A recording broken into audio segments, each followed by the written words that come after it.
Nation. Raging Review. The Raging Cajuns will be a source of pride for this university, for the alumni, fans, and donors as we achieve success in the classroom, in the competitive arena, and in the community. It's about to get really fun. We're looking for dudes that will stand up. Well, Coach, let me tell you today, I'm here and I'm ready to stand up. And I challenge you, Raging Cajun Nation, to stand up with us. Stand up with us. Let's lock hand in hand and let's walk through the gates of Omaha. Hey, I love y'all boys. Let's grind every day starting today. Let's do it. Y'all ready? Alert! Ready? Who's that team ready? Who's that team ready? Yes, sir. I got one thing to say right here. Cajuns win!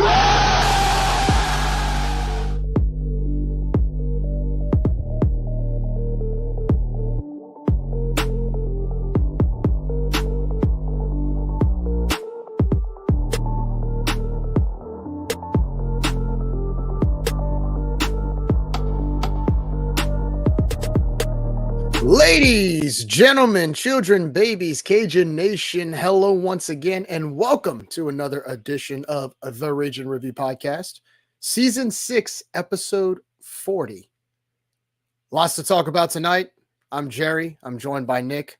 Nick, happy Wednesday. How are you, sir? Happy hump day, man. Yeah, closer to Friday. And, dude, we're already in May. Like, what the hell happened to this year, bro? We were just starting baseball season, and here we are. So just crazy how this year's flying by, man. We'll blink and it'll be football season, but we're not going to talk about that quite yet. We got a little ways to go, but just to say, time is flying in 2024. No doubt. I don't know about you, but I'm enjoying the ride right now with the Diamond Sports. Both teams, baseball and softball, nationally ranked across every poll that you can think of. Lots of excitement down the final stretch for both sports, which is what we're pretty much going to talk about tonight. Of course, football had their spring game on Saturday, which was closed to the public. Unfortunately, don't really know much about what happened there. I guess we'll try to talk about as much as we can on what we know. Also, too, again, baseball took care of business against Southern Miss. It was good to see that in front of a really exciting crowd at the Teague. Softball went up to that, broken down field in Monroe, according to Coach Glasgow, and swept the Warhawks, clinching the regular season title for the 5th straight year. And there's a lot to talk about tonight. Again, I'll just be honest with you, man. This is a time of year where sort of the projections and the what ifs and all these different scenarios start to play out. We'll kind of break that down a little bit as well for both baseball and softball. They have some regional projections that came out, as well as what both teams need to do in order to get where they want to go. So before we do that, let's talk about our sponsors. Let's thank them for just a second if we can. Hey, everybody. Thanks again for joining Raging Review for another weekly episode. We'd just like to encourage you to patronize our great sponsors like Dr. Brett Venable and Recovery Chiro Med. Have you been in a car accident or hurt yourself lifting on the job? Are you having neck pain or back pain, but really don't want to deal with a long, drawn-out process? Then call the chiropractor Raging Cajun athletes use for their neck and back pain, Dr. Brett Venable. The bottom line is, you just need to feel better. You need to get better quickly. That's where Dr. Brett Venable comes in to make all the difference. Dr. Venable and his integrated team of rehab, chiropractic, and medical doctors have 3 locations in Acadiana to serve you: Opelousas, New Iberia, and of course, main office in Lafayette. Dr. Brett Venable is one of very few chiropractors recognized by the state of Louisiana as a chiropractic specialist. He is also the only chiropractor in the Cajuns Healthcare Alliance and the only chiropractor on the board at Tulane School of Professional Advancement. Before you start to stress about the process, remember, this is exactly why you pay for car insurance. These situations are exactly why you carry workman's comp. There's no need for a court date. Your first call should be to Dr. Brett Venable and his great team at Recovery Chiro Med. No hassle, no waiting, and quick relief. Come and find out what our Raging Cajun athletes and over 10,000 Acadiana residents already know. For more information, call the Lafayette office at 337-988-2188 or visit recoverychiromed.com. recoverychiromed.com. We'd like to thank Dr. Brett Venable for being an RCAF member and the exclusive chiropractic sponsor of the Raging Review podcast. Also, a huge thank you to Absolutely Embroidery and More. We know how much Cajun Nation loves their gear. At Raging Review, we get our gear from Miss Phyllis Thibodeau and the team at Absolutely Embroidery and More. Absolutely has a massive inventory of Raging Cajun apparel to choose from. If you can't find something you like, Absolutely can make something you'll like right there in the shop. And if your creation proves to be a popular item with customers, Absolutely will give you a little incentive for helping out with the cause. Bring in your vermilion and white shirts, hats, shorts, socks, dresses, jackets, sweaters, or whatever garment you need to represent the Cajuns. Absolutely also offers customized embroidery services to promote your business on hats, polos, uniforms, etc. Absolutely rounds out the collection with an assortment of exciting accessories for the Lady Cajuns in your life. Earrings, headbands, bracelets, clutches, and bags are just a few options to complete her spicy look. Pass by 3010 Collie Saloon Road in Lafayette and see the wonderful ladies at Absolutely Embroidery and More today. They'll treat you to quality Cajun clothing, complimentary gourmet cookies, and a friendly conversation. And if you're an out-of-town Raging Cajun, visit them on the web at absolutelyembroideryandmore.com or visit their social channels on Instagram or Facebook. There, you'll find pictures of what the ladies are putting on the shelves in real time. Once again, folks, please support local businesses and please support businesses that support the Raging Cajuns and especially the Raging Review podcast. And once again, thanks to our sponsors, Dr. Brett Venable, Recovery Chiromed, as well as Absolutely Embroidery and More. They did have some new Cajun gear that came out last week, some more script Cajun gear, more catered to the diamond sports. I was able to get my red T-shirt with the script Cajun, the white script Cajuns across. You can actually, I believe, they actually take some ideas. If you have some ideas for certain custom-made shirts, they'll write it down and they'll try to get it made for you if they don't have it in stock. So go ahead and check them out. Of course, both of these businesses support local. They support the pod. If you have back problems or you want some good Cajun gear, go see these local businesses. And once again, thank you to those two for sponsoring the Raging Review podcast. Okay, so Nick, we've come down to the final stretch. Lots of important weeks coming up, lots of important games for both sports. We'll start off with baseball. Louisiana Raging Cajuns finished the week with a 2-2 record. Wednesday night last week, they took on Houston Christian. Let's just be honest.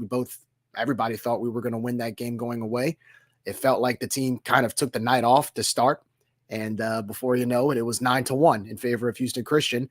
Cajuns fought back, just couldn't get the job done. Pitching didn't really play. The pitching wasn't as crisp as we would have liked. Houston Christian really hit the ball well. They kind of went in with a nothing to lose attitude. And, before it was all said and done, Cajuns made a huge rally, I believe in the fifth. They scored 6 runs, brought it to within, I think, a 2-run Houston Christian lead, and then they brought it within a 1-run lead, but just wasn't enough to get over the hump. Cajuns dropped a 10-9 loss to Houston Christian, and they dropped an RPI, I believe, 13, 14 spots that night. I'll be honest with you.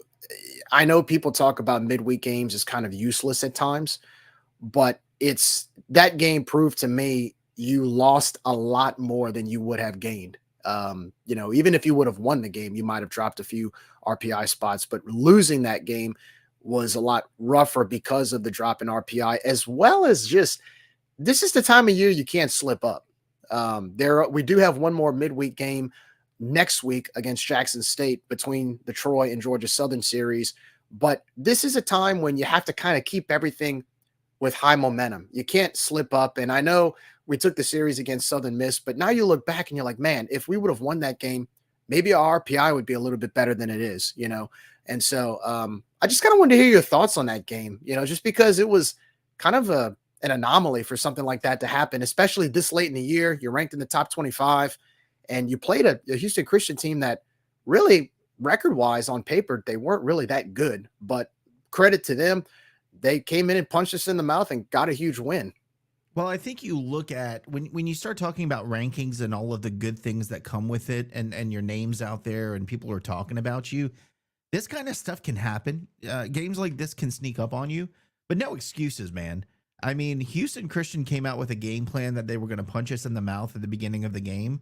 They had to have seen something on paper because we did that the weekend before. I mean, Coastal punched us in the mouth all 3 games at the start of the game, and we had to come back each time, and we only came back once to win the game.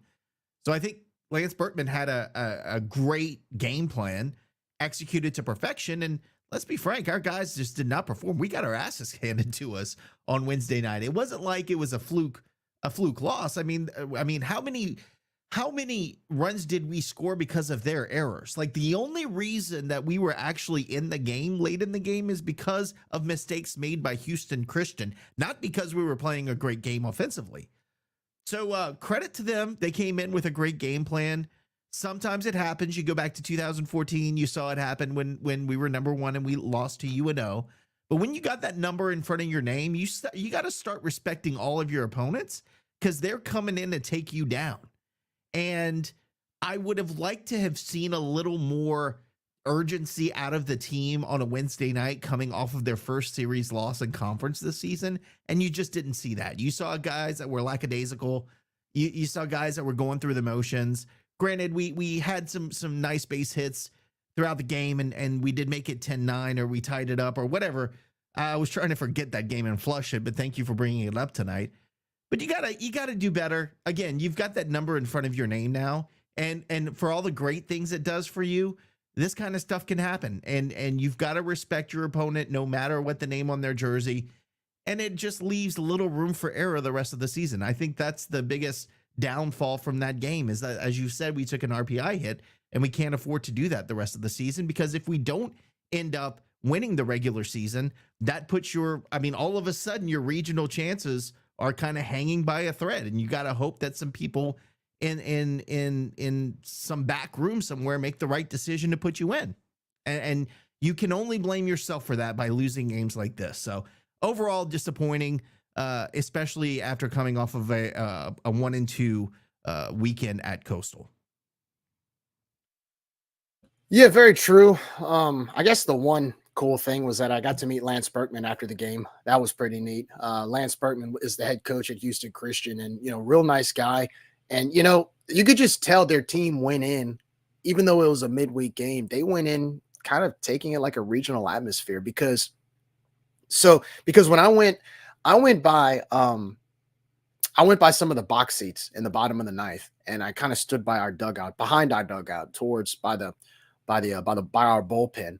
And there was really nobody there at the time, because most people had gone home. And I just kind of wanted to see the overall attitude of our dugout. And across the field, it looked like Houston Christian. I mean, it looked like they were about to win a regional. Meanwhile, our dugout was just kind of like, yeah, whatever. Let's just see what we can do. And if we win, great. If not, we'll just get out of here and get ready for Southern Miss. And I just noticed the difference in presence of the attitude between both teams. I mean, they couldn't have been more contrary to each other, or contrarian to each other, because it was just not, I just didn't feel that energy in the bottom of the ninth when you really needed it. And I was more disappointed in the fact that when you go down 9-1 and you respond with a 6-run inning, it just goes to show you, like, the attitude is, okay, we need to wake up, and we need to get going, and you could just turn it on like that. Well, if you could turn it on that quickly, it should have been turned on in the first inning, where if you would have turned it on in the first inning, the game could have been won by the 5th or 6th inning, instead of us having to play catch up down 8 runs. So, I wanted to kind of mention that, because it was hard, and we can't do that again. I mean, we have 10 games left. All 10 games, including Jackson State, are important games. And we'll talk about regional projections in a little bit. We'll talk about the conference standings and what we need to do. But this is a time where every game you got to go full throttle. You can't take a step back. So hopefully we got that out of our system, and it was a lesson learned. And moving forward, can't start games like that against teams that you should be able to beat. Yeah, as I said, little room for error now. Now that chance for you to drop against a Jackson State if you have a bad night, can't do it at this point, because that really, takes you out of contention if you don't win the regular season. And that's still up in the air, man. We got a 3-game lead over Troy. That's going to be a huge series. So we really got to put it together, and we can't take anyone for granted the rest of the way. No doubt about it. And speaking of which, so now that we got that game out the way, we'll talk a little bit about the Southern Miss series. We'll review. Nick, I don't know about you, but do you want to go by game? Sure. I mean, we can just start game one and go from there. Yeah, we'll do game by game. So, of course, the Cajuns, this was the game or the series that was circled on the calendar for me at home. I know we had a showdown in Conway last week. Everybody was excited about the Coastal Series because, it was 2 ranked teams. But to me, this was a series because, we owed Southern Miss some payback. The last couple of years, they've gotten the best of us. They beat us in the championship or the conference tournament championship last year. I felt that this was the year for us to kind of get a little bit of payback on them. And look, it was a battle. It was a war all weekend. Just to kind of give a quick synopsis, the Cajuns did take the series against Southern Miss. In game 1, Cajuns won by the final score of 3-2. And Saturday, dropped game 2, same score, 3-2. And then on Sunday, took care of business, got the job done. They hit the ball well, 13-7. Cajuns were victorious. And it was a great, just all around great atmosphere and just a fun weekend. You had Festival International downtown. You had the baseball series. Apparently, within the last week, we have an arena football team now, so you had a lot of activity, and then you had the spring game for those who snuck in. But, there were a lot of activities going on around the area down Reinhardt Drive, especially between Reinhardt Drive and downtown. I got the best of both worlds, Nick. I got to go to Festival on Thursday night. I got to go check out some live music, ran into some familiar faces down there. Friday night, I went to the Teague, had a blast. We'll get into the Debo home run, but I'll just say this. The atmosphere Friday night felt like a regional atmosphere that I don't think the Teague has been that intense in a long time. And it was good to see that. You got the ranking behind your name now. You've got a Southern Miss team that is pretty much your new rival. And you have a team that's familiar. You have a team that has a passionate fan base. Look, I give kudos to the Southern Miss fan base, Nick. They showed up. And they were loud. They were loud. By the way, I gotta say, we gave those guys hell. I forgot what they call themselves. They were wearing the yellow shirts. They had little 24 on the backs of their shirts, cheering on USM, and they were sitting behind our dugout, which I thought was kind of funny too. It turns out they were a bachelor party. The guy getting married, his last name is Little, and he's getting married on the 24th. So it was the 24th of May. So it was Little 24, right? It looked like it was a hit at our boy number 24, Debo.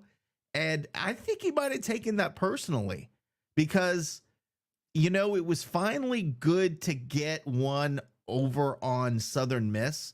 But I think what made this entire weekend even more special, and we'll talk about the home run. Of course, that was the highlight of that game. But what made the weekend even more special is all we heard was Danny Lynch, Danny Lynch, Danny Lynch, Danny Lynch. And guess what? We found our Danny Lynch, buddy.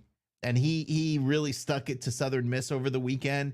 And that felt really, really good. So thank you, Debo. I don't know if it was the shirts from the guys in the bachelor party. I don't know if it was just the aura of the guy who's a grad assistant now in the other dugout. But whatever it was that got Debo in that mode on Friday, Saturday, and Sunday, man, keep it up. Whatever it was, I mean, hell, I'll wear a dirtbag shirt with little 24 and drive out to Troy this weekend if that's what it takes to win. So Debo was the man of the weekend, I must say. Yeah, they had their Danny Lynch, but I raised you Kyle DeBarge, and Debo showed up and showed out this week. I was, so let's get into it. So Friday, Cajuns took on Southern Miss in the first game, and I'm gonna be honest with you, like when you go play a baseball team, and Nick, you've been around long enough, just like I have around this baseball program. You just know when you see a team that you line up against, you could tell it's going to be a battle based on the athleticism and the size of your opponent. I noticed it when we played Ole Miss in 2014. I noticed it anytime TSAB comes to town. I noticed it whenever we, I believe it was, who was it a few years back that we played? I think it was TCU when we played TCU. And look, I noticed it on Friday night when we faced Southern Miss. That team, they got size, man. They're a big team. Like, they are built like a big time program. Like, they're the athleticism, the size they have. They're an athletic team, Nick. Well, I mean, it's not only about. I'm glad you said athletic because it doesn't take a big team to win. I mean, you look back in 2099, we weren't the biggest guys on the schedule for a lot of teams, but we sure did some damage those 2 years. But I think I agree with you with some athleticism and a chip on your shoulder and a certain swagger that you have, that you walk into an opponent's stadium and say, "We're here, beat us." You know, they're not coming to beat you; they're telling you beat us, and that's what you got. And like kudos to I think his name's Oldham, the starting pitcher. That's got to be one of the toughest losses you take in your entire career, because man, that guy pitched lights out, and we were lost. A few of our players were completely lost that entire game at the plate. But when a team like Southern Miss that is now developed into your rival, and the fans are starting to get that and show up and get behind you, and then their fans are here. You heard a lot of Southern Miss fans on Friday night over the TV broadcast. They were loud. Man, that makes a fun atmosphere. And again, it just shows you the quality of competition that we have in the conference, but it also shows you the quality of baseball team that Southern Miss is. They came in not expecting to lose 2 games to us. I guarantee you that. They came in expecting to win that series, and they showed it. And again, I know you'll talk about the home run, but that shows you how evenly matched these 2 teams are on Friday and Saturday. Now, Sunday, I told my brother when I talked to him on Saturday, I was like, look, we're going to win this going away on Sunday. And we ended up doing that. But for Friday, for 2 games, let me tell you, you don't want to face them in the first or second game in the conference tournament, because that's going to be a really tough matchup, because they're going to go toe-to-toe with you. Now, they're really suspect in their bullpen once you get past the first 3 or 4 pitchers, but they're a damn good ball club. And again, it just shows you the level of competition in the Sun Belt. And they brought it Friday night, and I'm just glad we were able to respond, because we needed to after dropping all the series to Coastal, after losing midweek. This was almost a must win. Like, they had to show me something this weekend, and they didn't until the 8th inning. Yeah, no doubt. And look, to start the game, I mean, let's be real, Andrew Herman. No, everybody talks about the home run by Debo in the 8th, but how about Andrew Herman? And not only the way he pitched and he was able to salvage a win, but the way he started the game and was able to kind of ease himself into the actual game, right? I mean, the first inning, he gives up, I believe it was either a base. Yeah, he gave up a blooper, like some blooper base hit, bounces off his glove. And then Slade Wilkes comes in and just jacks one to right field, right inside the foul pole. And it's already 2-0 in the top of the first. And we're all watching, and I'm like, man, don't tell me it's going to be one of these games, right? Because that's kind of how Herm started against Coastal, remember? And then it just became a disaster after that. But this time around, I felt that he was able to hit his spots. I thought the umpire was a little more generous with his spots as well. He struck out. I mean, he had a good game as a whole. I want to say he struck out quite a few guys. I believe he had 7 strikeouts. 7 strikeouts. Yep. But a lot of those outs were bloopers. They were decent field play. There were a bunch of pop-ups. So he really was able, once he was able to settle down and allow those simple outs, he really got into a groove. And I believe it was the first inning, he gave up 2 hits. And then he sat 21 straight batters after that for 7 innings and didn't give up a hit, I believe, till like the 7th or 8th inning. So I got to give props to Herman, man, because he deserves some kudos when you're able to settle down like that against a good hitting ball club. After what had happened last week against Coastal, he was able to settle down, and he pitched lights out and good enough to get a win. I mean, he got a win on the record column. So great outing by Andrew Herman. We're going to need more of that, especially this Friday night against Troy. But that, to me, was probably, next to Debo's home run, the most impressive performance I've seen by any Cajun player last Friday. And not only that, I mean, you got 8 innings out of the guy. So you only had to pitch Langevin for 1 inning. So he had the ability to come back and pitch again over the weekend. So that and he had 40 pitches like in the first 2 innings. Yeah. That's crazy. So yeah, definitely kudos to him. He ended up with 120 pitches, but like you said, Jerry, they're outside of the first inning, they weren't stress pitches. Like No. you were, I mean, he was on cruise control from the second on. So yeah, he was a huge part of that win. So definitely glad you mentioned Herman, because without that performance, I mean, things could turn out a lot differently over the weekend. Well, I thought it was deja vu for a second. I thought they were going to take him out by the 4th or 5th at the latest if he was lucky, because again, 40 pitches in the first 2 innings, that's not going to last you too much longer if you were able to give up more hits. But the more Southern Miss batters he retired, the more confidence he felt, and the more confidence I felt as a fan, because I'm just like, well, he's in a groove now.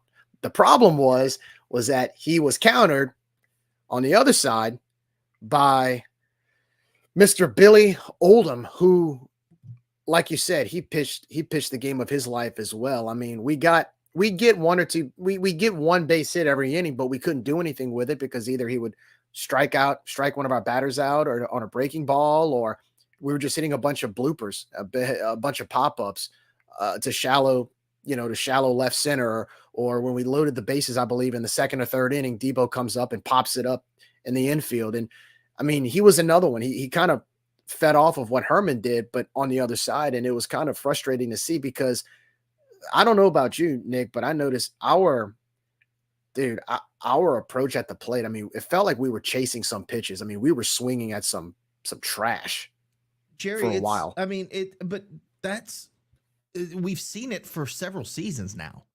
And granted, when it's against an arm that has when it's against a non-starter, typically we have more success. We might look a little silly the first time up to bat, but after that, we kind of get it, and we get in the groove and we hit the ball. But against a solid starter so far this season, we have really, really struggled. I'm talking about against Friday and Saturday night guys have really struggled. And we've seen this over and over again. And Dex is a hitting guy. And I'm struggling. And I even asked my brother this the other night. I'm struggling to understand whether it's just we're trying to be too aggressive at the plate, or it's just that we can't handle movement of pitches. Like a guy with good movement, we really struggle against. A guy with a good breaking ball, we swing over over the top of that ball over and over again. We'll get fooled. So I'm still struggling with that a little bit. And that's what we're going to talk about, Troy. That's what gets me a little bit concerned going into the Troy series, because they've got some really good arms. But again, once you get past that starter, our guys can rake. But until then, those Friday and Saturday night starters have really, really been a struggle for us throughout this season. I need to see an adjustment there. I need to see more patience at the plate. I need to see if we're going into the 5th inning and haven't scored a run and haven't gotten a hit, more patience, taking a couple pitches, not swinging over the top of pitches first. The first pitch you see, trying to hit it out the ballpark and popping it up to short center. And again, umpiring has a little bit to do with that. We've got to adjust to the umpire strike zone, and we struggled at the plate to do that this season. So yeah, I was disappointed, but I wasn't surprised. We've seen that all season. It's the same story. We got to make an adjustment there to stop doing that as we get into later into the season, especially if we go into a regional, because we are going to see even better pitchers, especially the first and second game of a regional tournament. I mean,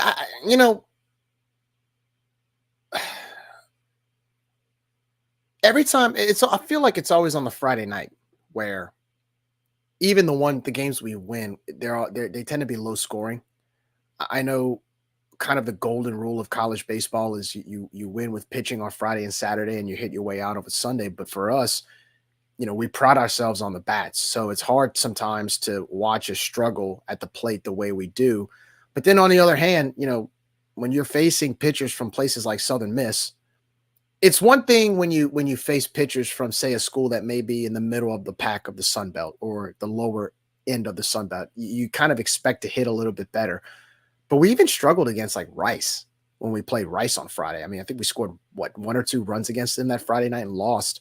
You know, that's where the concerning part comes, because when you go into a regional, or you go into a, I don't know, you go into a regional, you go into somewhere in the postseason, even in the Sun Belt Conference tournament, you're going to face that type of pitching. And if you want to reach that goal on where you want to go, got to be able to hit the ball, got to be able to swing the bat and make contact. Yeah, and by the way, he's talking about the Georgia Bulldogs. It's one of my neighbors. He's an idiot, but hey, they're ranked now. They are. Yeah, they yeah. finally Georgia's on a roll. They're on a roll right now. They got one good hitter, and that's about it. Oh, yeah, he's Matthew the real Simon, deal. So, Yeah, they're the real deal. But no, I struggle with this has been a pattern over the course of several seasons. We've got to stop being so aggressive against these guys that have great arms. You got to be patient. You got to make them throw pitches, man. And that's another thing. We're getting, we're having innings where the guy's only pitching 7 or 8 pitches because we're swinging first pitch and popping it up, and swing first pitch, pop it up. Or we get 2 strikes and we bunt for an out. And that's another thing that's frustrated me. We've had some great opportunities and we've done some good things bunting wise, but there are too many bunts we try to lay down in crucial situations that we either pop up or it's with 2 strikes and we strike out. And one of the more shocking stats is when you look at stolen bases and how aggressive we were last year, and aggressive and successful in small ball and running the bases. We had 166 stolen bases out of 223 attempts last year for the entire season. Now we're not at the end of the season, but we're in the later half part of the season. Right now we're 51 for 74. 51 for 74. I mean, we're almost 100. We're more than 100 less stolen bases than we were last year. So when you get into those tight ball games, you got to be able to run the bases, and you got to be able to lay down a bunt in a crucial situation. And there were a couple situations where laying down a bunt made sense, and instead we swung and struck out, or swung and popped up. Now, I will say, Deggs has not used the bunts at some points this season, and we jacked one, right? And it was a 2-run, 3-run homer.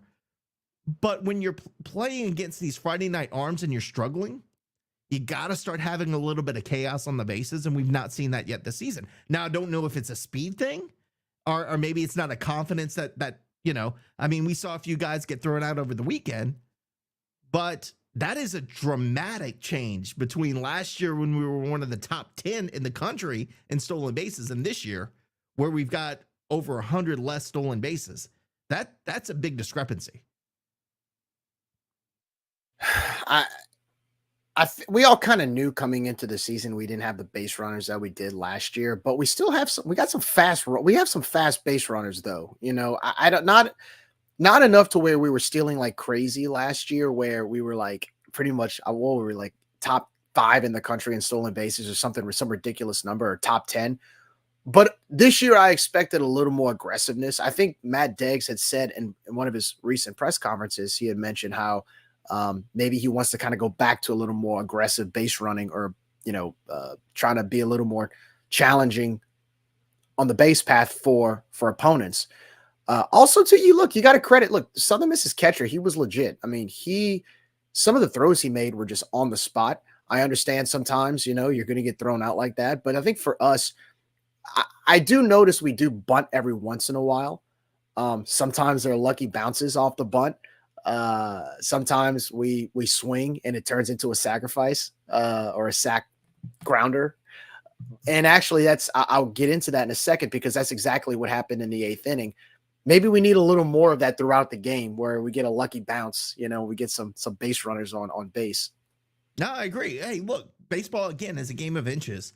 And things like a swinging bunt, again, in the 8th inning, when we're talking about how we got that started, that's how it started. It's something crazy, and then you hit. I mean, was it JT that got the blooper? Oh, crazy! They all shifted. They beat the shift, right? They all shifted, which they did the whole game. Yeah, and JT hit it. He was trying to. Perfect. You know, he I was mean, going perfect. for it. Right But on that the was- right to the right, like a few inches away off of third base to the right side of third base. There was nobody there because they had all shifted. The third baseman was where the shortstop usually stands. So yeah, I mean, that was when that and here's okay. So let's talk about the breakdown of the eighth inning, okay, and it will build it up to Debo's at bat.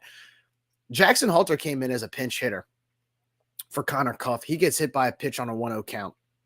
Robichaux comes in the pitch run for Jackson Halter. So you know right then and there, okay, this is our moment. I'm going to tell you right now, dude, the Teague, when he got on base, you know, sometimes you just feel the buildup happening. You think something's going to happen. All right, we got to at least get a run out of this and make something happen. You can feel that intensity, the Teague, that the magic of the Teague kind of popping up. And then on a 3-2 count, when John Taylor hits it to that little blooper to left field, right on that third, right next to that third base, that's when, you know, man on first and second, no outs. I'm just thinking, okay, you got to at least get one run off of this. Even if you don't get two, you got to get one run. And then Caleb Stelly comes to the plate. And with Caleb, you know, Caleb hits a lot of grounders, but he knows how to get on base through the ground ball. You know, he don't really have too much power, hasn't really shown much power this year, but he finds ways to get on base. He hits it. He swings on this high inside pitch. Somehow he makes contact with it. And it just bounced perfectly right in between the third baseman and the pitcher, enough for them to get him out, but enough to advance the runners. Dude, you could see that swag that Debo had going to the plate, and you could feel it. The crowd was just like, "Oh yeah, perfect guy to come to the plate." Because remember, Kyle DeBarge had popped up earlier in the game with the bases loaded, so now you knew. Okay, my reaction was just get a base hit.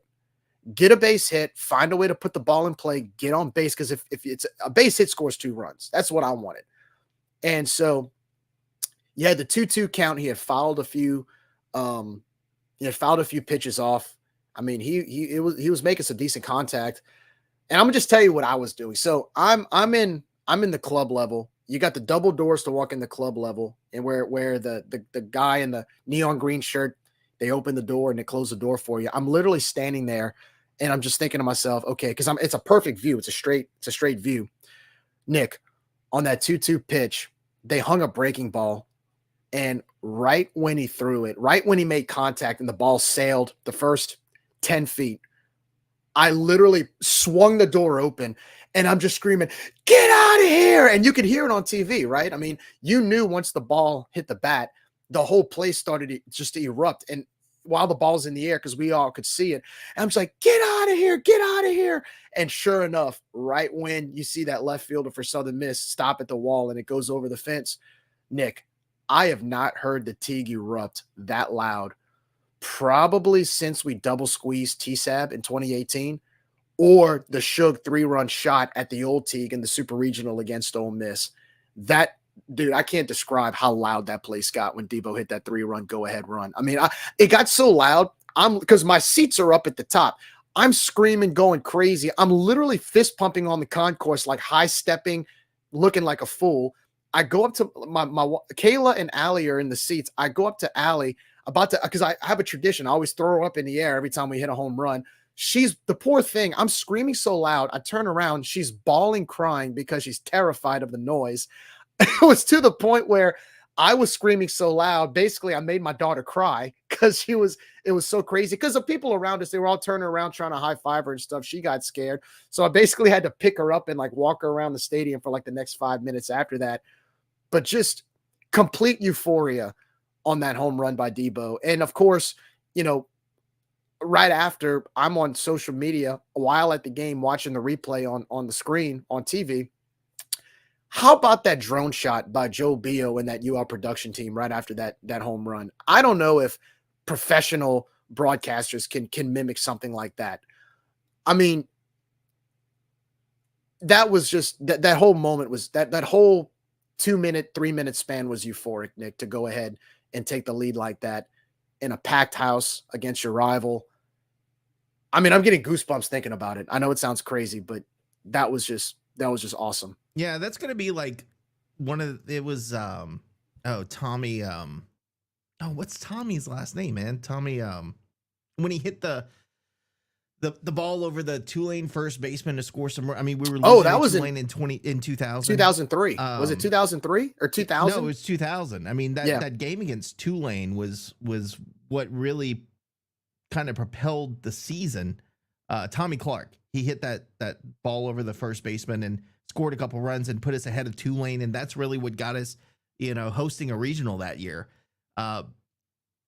Going back to reactions, watching it at home. So I got super nervous, and I have a pretty sweet setup. I have like a 90-inch.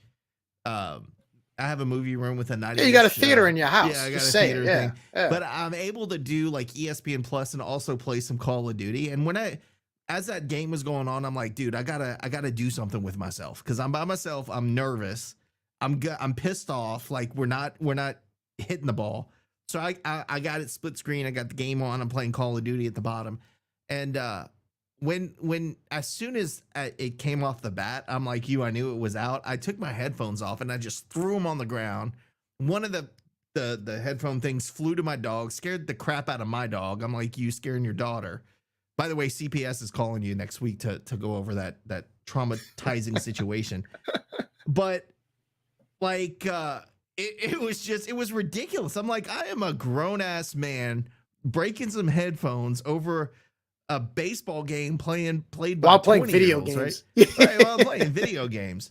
And I think I had to go over to the neighbors after or something that my neighbors always have the Astros game on. And I think something was on and was going to go meet them.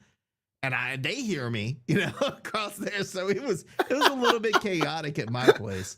But no, man, that's again, like the Tommy Clark hit against Tulane in 2000. And this is going to be one of those moments that you go back and you're like, I was there, or I remember, or that was the hit, because there was so much riding on this game for us to turn around how things were going.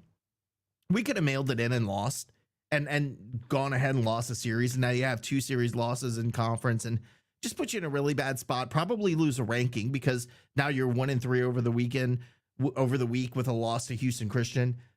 But that hit might be the one that we look back later this season and say, that was it. That was what got us to where we reached our goal. So kudos to Debo. I know his family was excited. They were freaking out, and I was freaking out as well all the way in Houston, Texas, but that was huge. I think what made it exciting was just the whole setup for it. Like you said, we weren't really hitting the ball well. That was probably the first time since when Debo came up to bat where you had, 2 guys on base. We didn't really have many base runners all game. And he did it on a 2-2 count against your rival in the bottom of the 8th inning, and to go ahead and take the lead, to go ahead and run. That was I anticipated all day. I'm going to be honest with you. Going into that game Friday morning, there was just an excitement about that game Friday night because you just knew the crowd was going to be into it. Southern Miss is coming to town. If you wanted a roar from the crowd, that was it. And then, so that happens. Southern Miss eventually gets out the inning. And then Herman, because, we took the lead, here comes LP. Here comes LP on the mound. And you just knew. Like, yeah. and Nick, when that was, and I think that's why it was so exciting. And I can't speak on the 4,000, by the way, that night. Announced attendance 4,048. Great crowd. And they were all, this wasn't no fake. No, they were all there. Place was packed. But when we took the lead, that was the first thing that came to mind is, oh yeah, not only do we have the lead, but now we got LP Langevin coming in to close the game. And look, Southern Miss only had 3 hits, and 2 of those hits came in the first inning. So they had 1 hit in the last 7 innings, and you got to face LP. I knew right then and there, I'm like, we're winning this game. They can't come back from that. Especially, just think of it on the other side, right? You're holding on to this small lead on the road in an intense environment, and then that happens. Then you got a closer who's, not to jinx LP, but he's going to play professional baseball, coming in throwing 95 past your face. How do you, like, at that point, you have to try, but it's the odds of your chances go way down. And so when he hit the mound, and struck out that first batter. I mean, look, LP's finished me. He struck out the first batter. It was a little blooper grounder to Debo out at first. And then in the last strikeout, I mean, the poor batter, he basically looked at the pitch. I mean, he just looked at it. There was a two-seam fastball that curved in right the last minute, and he just stared at it, and he got punched out. It was an out. And I mean, that was just a fun that 10 to 15 minute span from Debo's home run to that final pitch that LP threw to strike out their batter.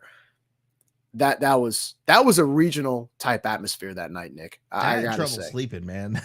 I'm not Dude, gonna lie. I had trouble sleeping that I night. told Kayla going. I mean, we ended up hanging out by the cooking club for a little bit, and after the game, Allie went and played in all the rocks under the bleachers, and she was running around with some friends that we ran into.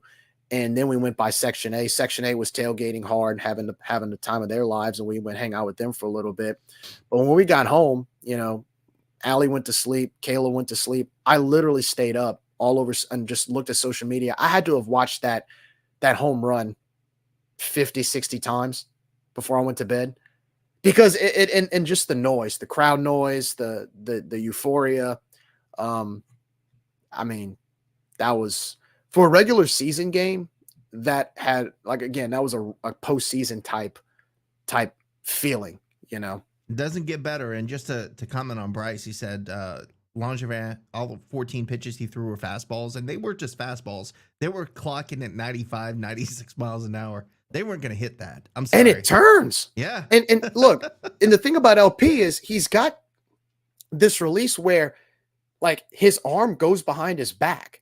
So by the time you see the ball, it's literally at your face. You can't even, you have no time to react. And so with him, you can even see it on Friday night.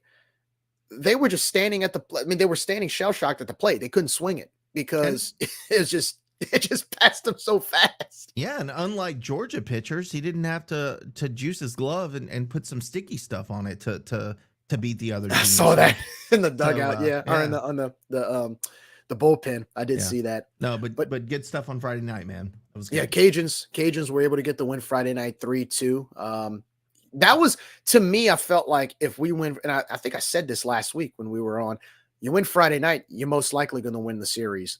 And look, I'm going to be honest with you, coming out the cooking club, watching, and I kind of, I like to greet the other team. Hey, good game. See y'all tomorrow. But you could just tell the Southern Miss players were very distraught after that. I mean, you could tell they were upset, not because they lost the game, but the way they lost the game. It was just like, man, it was almost like you did everything you could on their end. They pretty much did everything they could, except for maybe get another timely hit. And to lose like that, I mean, if we were on that side and we've been on that side, I mean, it sucks. But what's even more impressive is how they responded on Saturday, which we'll talk about at game 2, right? They ended up coming back and winning. So that's even more impressive on their composure and their ability to come back in the series. Yeah, speaking of which, let's get to it. Let's talk about Saturday. So the Cajuns came back against the Golden Eagles on Saturday in front of a crowd of 4,039. Of course, how about a shout out to the 2014 Grinders? The Cajun baseball program honoring the 2014 team before the game. For me, unfortunately, I wasn't able to go on Saturday, but I did see a lot of pictures. I saw video. It was great to see some old school players come back. I actually had the chance to talk to a few of them on Friday night. A few of them were there for the game Friday night, and it's always good to honor that team. And Nick, that will go down next to the Omaha team as my favorite team, because you and I worked the games. You were the PA. I was the one doing the mini games in between innings, and so we got to know that team well during that time. And to see them come back, and the fact that it's already been 10 years, dude. 10 years, man. Crazy. You're getting old, bro. I know. Got a little more gray hair than I did back then. But so it was great to have that ceremony for them. I know they had a promo. I think, what was it, $20.14 tickets or something like that. I think a pair of tickets for $20.14. And again, a great crowd. Over 4,000 showed up. But we saw a little bit of deja vu with the Cajun bats. Couldn't really hit the ball as much, because we got to give a shout out. Nico Mazza, who was the actual Friday night guy to start the season for Southern Miss, came out and he just dealt with our with our bats. He pitched 7 innings, only gave up 3 hits, only walked 1 guy, struck out 3, but he was a contact pitcher, but we couldn't do anything when we made contact. A lot of pop-ups, a lot of ground outs. I mean, we had a few hits here and there. I think Trey LaFleur had a double, and I think we had a bunch of singles, but he had a breaking ball that just, I mean, we looked like, just like, Southern Miss's batters look confused at LP. We look confused at Maz's breaking ball. He struck out our batters with a bunch of breaking balls, but he just battled. There was something about him. We just could not hit him. Well, again, Jerry, as I said, we have seen this consistently throughout the season. When they have a good arm, we struggle against it. And obviously the scouting report is out, so I need to see a little bit of an adjustment there.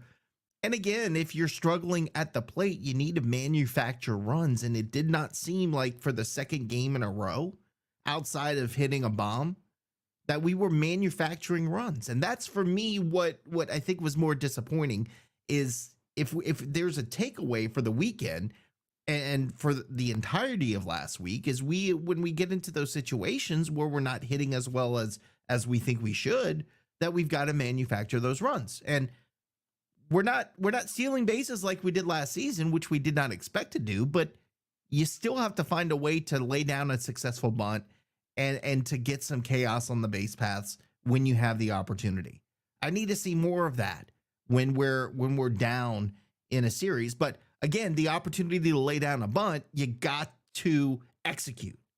And that was a lack of execution again over the weekend. That you can make some adjustments, you can work on that, but I need to see something come out of it. You can say you're working on it, you can say you're getting better, but we need to start seeing results when we're in those situations. And I think that's going to be a big deal over the weekend when we face Troy, who's very similar to us. They have some good arms as well. So take what you learned this weekend when you're in those situations and the weekend before, and start capitalizing on that and start using what you know and start executing. It's all going to be about execution this weekend. And I think small ball, I'm not going to say failed to execute, but I think we had missed opportunities through the weekend, especially it showed on Saturday, where when you're struggling, try to make something happen. But it seems like we were still swinging for the fences a little bit too much. I mean, I think Mazza had what? How many strikeouts did he have? Oh, he only had 3 strikeouts. So it wasn't from a strikeout. Well, he only had 3, but I felt like our contact, they weren't aggressive. Like they just weren't aggressive. Like we didn't have any things in the gap. We were hitting a bunch of, shallow fly balls. There wasn't anything we hit to the wall. There wasn't any like line drive base hits that we got. It was just either weak ground balls in the infield or just weak pop-ups in the shallow outfield, or just a typical fly out. It wasn't anything that was, they didn't make any crazy plays in the outfield to, just to make credit to Mazza, man. I mean, he just pitched a hell of a game, and sometimes the guy just has better stuff than we can hit. But again, for me, I just want to see us be able to rock a guy on a Friday or Saturday night, which I guess we've done a couple times this season, but against lesser competition. Now that we're moved up a step in competition, those arms are a lot better. And we just need to continue to improve in that regard, hitting wise, because pitching wise, we're there Friday and Saturday night. I'm not concerned about pitching on Friday or Saturday night. We just got to be able to give them run support. And again, we struggled to do that 2 weeks in a row. Next week, this coming weekend, we've got to change that. Yeah. And we'll talk a little bit about Troy coming up, but, it was deja vu for our bats. And once again, bottom of the 8th, Debo, 2 men on. And instead of hitting the 3-run shot to left field, he basically did what I thought he was going to do Friday night. He hits one right up the middle and scores 2 runs. And, I still wasn't, even though we tied the game in the bottom of the 8th, something felt different. I don't know if it was just the fact that we really didn't compliment the bats we didn't compliment Debo as much with our lack of hitting. Something felt different Saturday as opposed to Friday. And then LP comes in, hits the first batter, and then I think he ended up he gave up a base hit up the middle, gave up a go-ahead run. And, in the bottom of the ninth, we get a runner on second with, I don't think we had any outs. Did we have it? And let me see. I don't know if we had any outs or not. We had the runner on first with nobody out, and then he ended up moving to second with one out, I believe was the case. But you still had two opportunities, right? So in the bottom of the ninth, yeah, Pastore. So Duncan Pastore single to the shortstop, and so man on first with no outs. Connor Higgs comes in on a 3-2 count, strikes out. Mandino was a pinch runner for Pastore. So you had Maddox Mandino at second base with only one out. Yeah, that's what it was. It was a hit and run on a 3-2 count, and Connor Higgs struck out swinging, but Mandino was able to get to second base.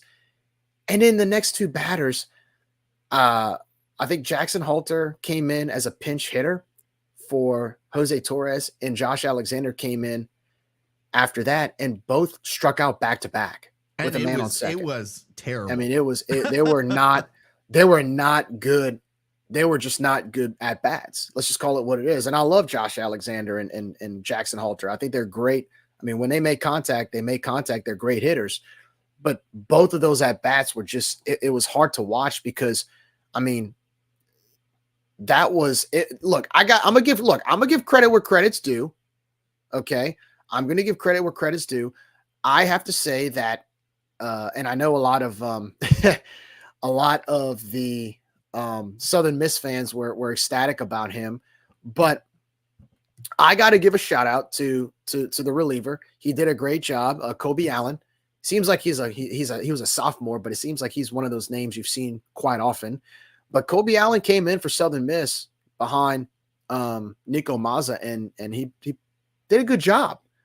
He was able to close it out. And I mean, he hit us with some breaking balls in the ninth on those strikeouts that were just, I mean, there were some wicked pitches, man.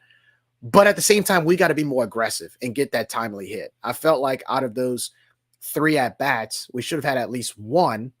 When somebody starts you out like Duncan did with a base hit, you got to score at a time like that. I know it sounds cliche when I say you got to score, but you can't strike out 3 times after that to respond. You just can't be competitive at the plate. Right. I mean, even if you got a guy on second with one out, you hit a ball to the right side of the infield, the guy's out at first, but at least you move him over to third and have a chance to, on a wild pitch or something crazy, to score. Correct. And it was just we just did not compete at the plate in the ninth inning. That's to me the story of that game was you had a chance to win, you put yourself in a position to win, and you did not execute. Correct. So the Cajuns drop at the Saturday game to Southern Miss 3-2. Scores were reversed there, tying the series. I'm going into Sunday. I know everybody's like, oh yeah, Sunday we can hit and we got deeper pitching, but I was concerned about our bats. We really did not, outside of Debo and maybe Duncan Pastore, we really didn't battle at the plate. And I was kind of worried, like, man, if we're struggling back-to-back games like that and striking out and not being able to be aggressive, I don't care if it's a Sunday game against the worst pitcher around. They always talk about hitting being contagious, but it can also be contagious on the opposite end where you don't hit and you go into a slump. I mean, the game, we've done it a few times on Sunday. We've had to win because of pitching rather than hitting. And so I was a little concerned about that because you kind of saw Southern Miss on Saturday. They hit some really, really good balls out into the outfield. Some of their RBIs that they hit were some aggressive line drives and liners out to center field or deep center field or deep left field, deep right field. We didn't have that. So, and there's my dog right there. So, I was worried. But they shut up all of my doubts when they came out in the first inning. And of course, Debo, once again, a go-ahead home run, starts it out with a 2-0 lead. And, Carson Fluno came in and he pitched okay, but he gave up some key hits in the second inning, and when they tied it, I don't know about you, but I was very surprised that they took him out that soon. And they brought in Blake McGehee, who, by the way, Blake did a great job minimizing the damage, kind of bringing things back to a level playing field. But that's the second. Now, I know that Carson got some pitch time in against Houston Christian. I was still a little surprised they took him out sooner. But you know what that tells me, though, Nick? That tells me that our coaching staff trusted the depth of our pitching staff to finish out that game. And I was so happy for Blake to come in and really, he did a great job. This is a great job by Blake McGehee, and was able to sort of complement what our bats did following that inning when they tied it up at 2. Like I said, I called my brother on Saturday and I said, we got tomorrow. I was not worried because I knew their bullpen, Southern Miss's bullpen, was in bad shape. And so I was not concerned as the game went on, especially I think we hit a granny. Who was it that hit the granny? It was that was Luke Uhas. Uhas hit the granny. I wasn't concerned in that game. Now I'm glad you mentioned Fluno pitching on earlier in the week against Houston Christian, which would have never happened, I don't think, had we actually taken care of business against Houston Christian.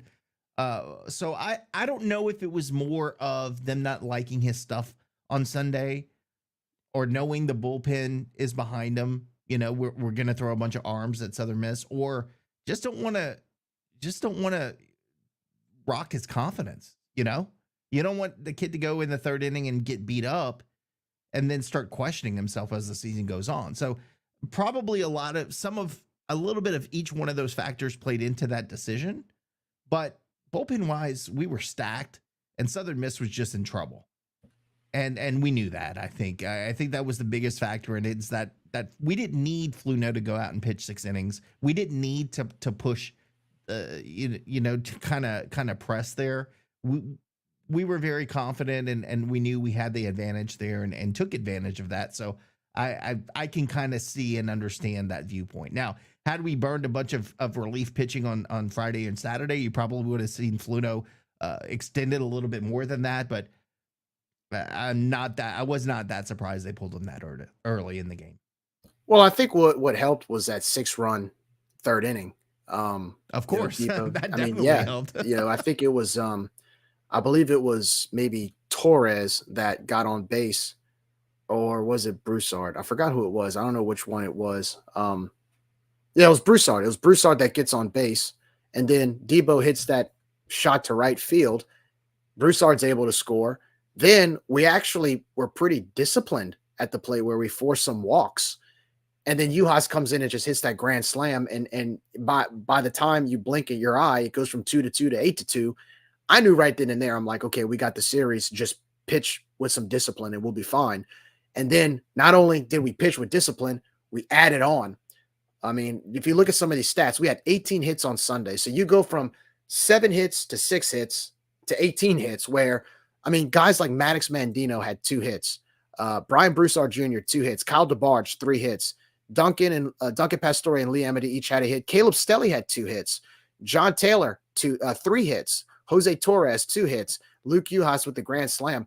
I mean, that when I'll say this, they talk about hitting being contagious, and I know I mentioned that earlier. When our lineup hits the ball, they hit. Like, I noticed that against Texas State. We went on the road to Texas State and we scored, I believe, 11 or 12 runs in the second game, and it was kind of the same thing. They complement each other big time when we're able to hit the baseball. And so Sunday was a lot of fun for obvious reasons. I think what was more exciting was how we responded to Saturday. You played back-to-back solid pitchers from Southern Miss, or starting pitchers from Southern Miss. Then you came out on Sunday and you exposed their lack of depth. And, I see why now Southern Miss has lost so many Sunday games. They have and this isn't a knock on their pitching staff, but they're very depleted on the back end. I've learned that. We learned that quickly because, I mean, they probably have pitched, I want to say they pitched like 6 guys against us on Sunday. I mean, it was, we definitely had the advantage there. And that's how we beat them. I think we beat them. We hit the ball well, but I think we beat them because we were just deeper in pitching than they were. Obviously. Yeah, obviously. And look, I just want to say again, as we wrap up the weekend, how close, I mean, you're a home run away and a base hit away from either being 3-0 on the weekend or 2-1 on the weekend or 1-2. I mean, Yeah. that's how close this series was for going either way. So that just shows you how closely matched up we were in the first two games. And again, third game kind of got away from them. So just overall impressive. Josh, you agree with me, right? You agree with me, not Jerry. I know everything. Well, I just want to know, can we be honest here and say the truth, which is that Southern Miss was not impressive at all? I wouldn't we say said that. on the show. I Oh wouldn't no, say so that. they were No, they I were wouldn't say that. wholly Were not I wouldn't say wholly that. wholly unimpressive. Their pitching staff has maybe 4 arms that can win in a tournament situation, maybe, Yeah. and 2 of them happen to start in Oldman and Mazza. And by the way, Nico Mazza owns the Cajuns. He has dominated the Cajuns every single time he's been out against us. So I wasn't surprised at all on Saturday. In fact, I was just happy that we scratched and clawed our way in it. I thought we made some questionable decisions from the dugout on Saturday. I think that our defensive outfield, I don't know why we're playing musical chairs with the center field position, but like we got to figure it out. It's May. But as far as Friday goes, Oldman was very good. Friday night was that old-fashioned robe Friday game you expect. We're going to pitch, we're going to play defense, and we're going to hope to outlast them. That's what we did. And thankful, I'm thankful for Kyle DeBarge, because what Debo gave to us really is not just a victory on a Friday against USM. He gave us one of those moments that reminds you why you follow sports in the first place. He was a star that shined brightly on a Friday night, and he hit the shot that you needed when you needed it against the team you hate the most. It was just, it had the storyline, it had the fairy tale ending, it had it all. And of course, when LP came in, it was over. DeBarge's hit demoralized USM. There was absolutely no way that they were going to bounce back from that night. Now, credit to him on Saturday, but I watched the games, listened to the games in some situations because we had a lot going on. But I mean, Nick Monastery was okay. Payto was okay. Wilkes is their Uhas. He swings hard in case he hits it. And in the first inning against Herman, he hit it out of the ballpark. I mean, it was just one of those situations. It's baseball. But am I supposed to be impressed with their lineup from 1 to 9? I wasn't. Not at all. In a lot of ways, I felt like they kind of mirrored our baseball team. And we can get into our offensive production. I know you guys were just talking about that. I was listening on the way in. But no, I got to be honest with you. I was wholly unimpressed. And another thing I'll question is Coach Oz, his decision to continue to pitch to Kyle DeBarge, who literally had 7 of the first 7 RBI we saw in the series. You know, that reeks of arrogance to me, guys. I mean, you got one guy in the lineup. I'll say there are 2 guys in the lineup that you can consistently say, I'm worried to pitch to these guys. And that's Duncan Pastore and Kyle DeBarge. Pastore just uses the whole field to hit. DeBarge seems to have that clutch gene. The reason that Coach Oz continued to pitch to DeBarge after Saturday, I'll never understand. Arrogance is the only answer to me. Josh, we said this about Danny Lynch for the last 2 years. We did the same damn thing. Same thing. And I would argue it was arrogance then. It was certainly mine. And when Dirk was throwing this guy fastballs on that Friday night at Southern Miss a few years ago, that was total arrogance. It was total, I'm going to out alpha you, which we now know that, you know, that was quite a joke. But it is the same situation.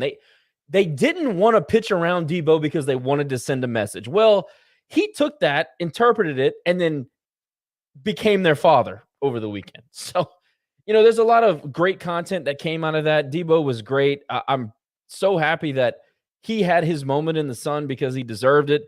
Not that he hasn't had a few already this season, but it was a different stage in conference, USM.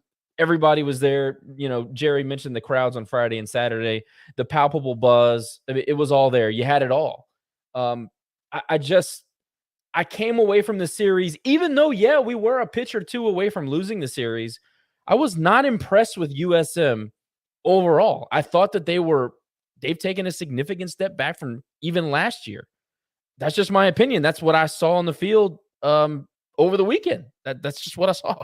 But I think the lack of competitiveness at the plate the first 2 games is really what killed us. If we showed any life on Saturday, you win. You sweep them. Well, Nick, I think it's more of an indictment on our offense, and that's kind of the point I was trying to make.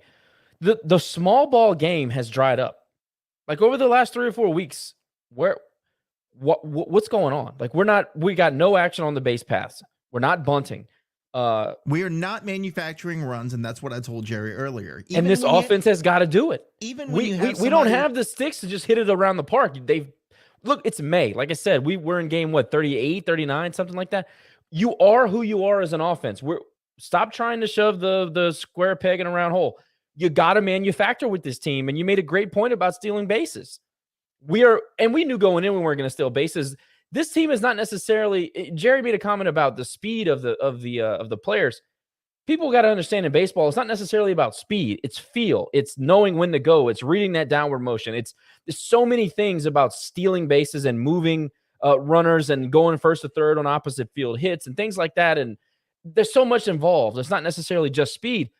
We don't have the athleticism in 2024 that we had in 2023 or the experience. We're younger. We don't have that seniority. So I made the comment after the Houston Christian loss. Where was the manufacturing? Where was the bunting? Why didn't you lean on the small ball in the 7th, 8th, and 9th inning where the third baseman was playing almost on the grass for Debo in the top of the lineup? I mean, hell, if we're going to be a pack mentality offense, some of those power hitters got to drop down a bunt. They got to beat the shift. We haven't seen that very much, and I wonder why. We haven't seen a lot of Josh Alexander, who's really good at handling the bat. Has he been injured? Yeah, we don't know. They haven't said that, but it is curious. But especially considering how it went Friday, Saturday. But what I want to see this weekend, or what we have to see this weekend to win 2 games this weekend, is we've got to see not only small ball. I mean, that's a little part of it, but we've got to see ourselves in positions where we have runners at first and second with 1 out, and we at least hit a ball to the deep right field to score a run. And how many times did you see this weekend where we were in a position to sacrifice for a run and we pop it up on the infield, or we strike out, or we bunt with 2 outs? I mean, the safety squeeze, that was a disaster. Bizarre, sure. It was bizarre. So there, again, you've got to clean that stuff up, but we're not expecting you to go steal 165 bases again this year, but we've got to be able to fundamentally lay down a bunt in a crucial situation to move a runner over. And it seems, as you said, the last couple of weeks, it's nowhere near where it was at the beginning of the season. There was a lot more chaos through the first half of the season where we were executing, and we've taken a step back and we're not doing that anymore. And from very reliable guys who can lay down a bunt. I agree with that. And I think that, and this, we've talked about this on the pod before, the adjustments that go on throughout the season, there's got to be an adjustment to the adjustment, because pitching is going to make an adjustment to your adjustment. It's 3, 4, 5 layers sometimes where you just got to continue to adjust. And I felt like, and I'll give Coach Oz this, I felt like his pitching, his entire pitching staff, some of the guys just didn't have it in the tank. But like his starters and Cross, I know he threw a bad pitch to Debo, and that should have never happened. But the kid has good stuff, and Allen came in and, basically dropped his nuts on our offense. He was the LP for USM when they needed him to be. But I felt like their pitching approach to our offense was let's take advantage of their aggressiveness early. You had a lot of 2-pitch at bats. You had a lot of 3-pitch at bats. They obviously knew we were going to be aggressive early in counts, and they took advantage of that. And with Mazza, the reason why Mazza dominates this is because everything he throws falls. So everything is a downward motion to everything he throws, and he understands how to pitch to aggressive hitting. That's what makes him good. I know he hasn't been as good this season as he was last, and he was picked to be the pitcher of the year in the league this year, and he's kind of had a rough go of it. I get that. I thought he came into to his start on Saturday about as good as I've seen him in 2 years. So credit to him. He had an outing. However, we have continued. Jerry said it's deja vu. I would argue that this is who we are. This is who we've shown to be. And I'm not knocking the guys. Look, Do we absolutely abuse bad pitching? We do. And I love it. Mid to above average pitching, sometimes struggle. Anything above that, I mean, we are who we are. We are who we are. We've got 3 or 4 bats that you can rely on to be consistent. And I'm stretching it at 4. I'm stretching it. Unfortunately, we have very streaky hitters. LaFleur, Higgs, great talent. They possess incredible power, but when they're cold, I mean, the at-bats are they're ugly. They're hard to watch. And I think they would be honest with you and say the same thing. Some of that stuff, I mean, if you go back to the midweek game last week, and you guys know what I felt about that. First of all, you can never lose to HCU. You can't. You can never lose that game. But you came in with an arrogant lineup card. You tried to play practice against a D1 baseball team, and they beat us. We didn't beat us. They beat us. They beat us with their sticks. They beat us with their arms. They ran out like 10 guys. But anyway, you saw that in the middle of the game. I think it was like the 6th or 7th inning. Coach Deggs pulls Higgs to the side to have a conversation. That tells me a lot about where his head is at right now. It tells me a lot about the trust that Deggs has in him right now. I know he's trying to pull him out of a slump, and I'm not dumb. I know we need Higgs to be able to make a postseason run. We all know that. But he is in a cold spot right now. He's kind of where he started the season, which was like 1 for 30 or something brutal. Hopefully something clicks for him and he gets back to his his midseason form. Same for Trey. I know Trey got a double this weekend. I know he's had a couple of decent swings. Overall, it's not been pretty. I feel like the book is out on him. And if you think about it, going back to when he joined the team 3 years ago, this is the most amount of playing time he's had. He's never had this many at bats in a season. Again, the adjustment to the adjustment. He is going to have to get ahead of the scouting report and change his approach. When he does that, I don't need him to hit bombs. I don't need him to hit it to the gap. Let's just put the ball in play. We're striking out way too much right now. But anyway, that's a whole other thing. And USM overall, look, Sunday, they just didn't have the horses, man. You knew, Jerry, going into Sunday, that bullpen was bad. It was like playing ULM. I mean, let's just be honest. But Josh, we've played worse pitching and we've struggled to get hits. I mean, the Marshall game. I'm going to disagree with that 100%. No. Look, the back end of that USM bullpen was, I mean, really bad. Like, I thought Marshall's bullpen as a whole, maybe say 6th to 10th arm, was way better than what we saw at USM. I just felt that we didn't have enough guys stepping up on Friday and Saturday to where I was still concerned. Like, you can't just, how baseball is. You can't just turn it on overnight.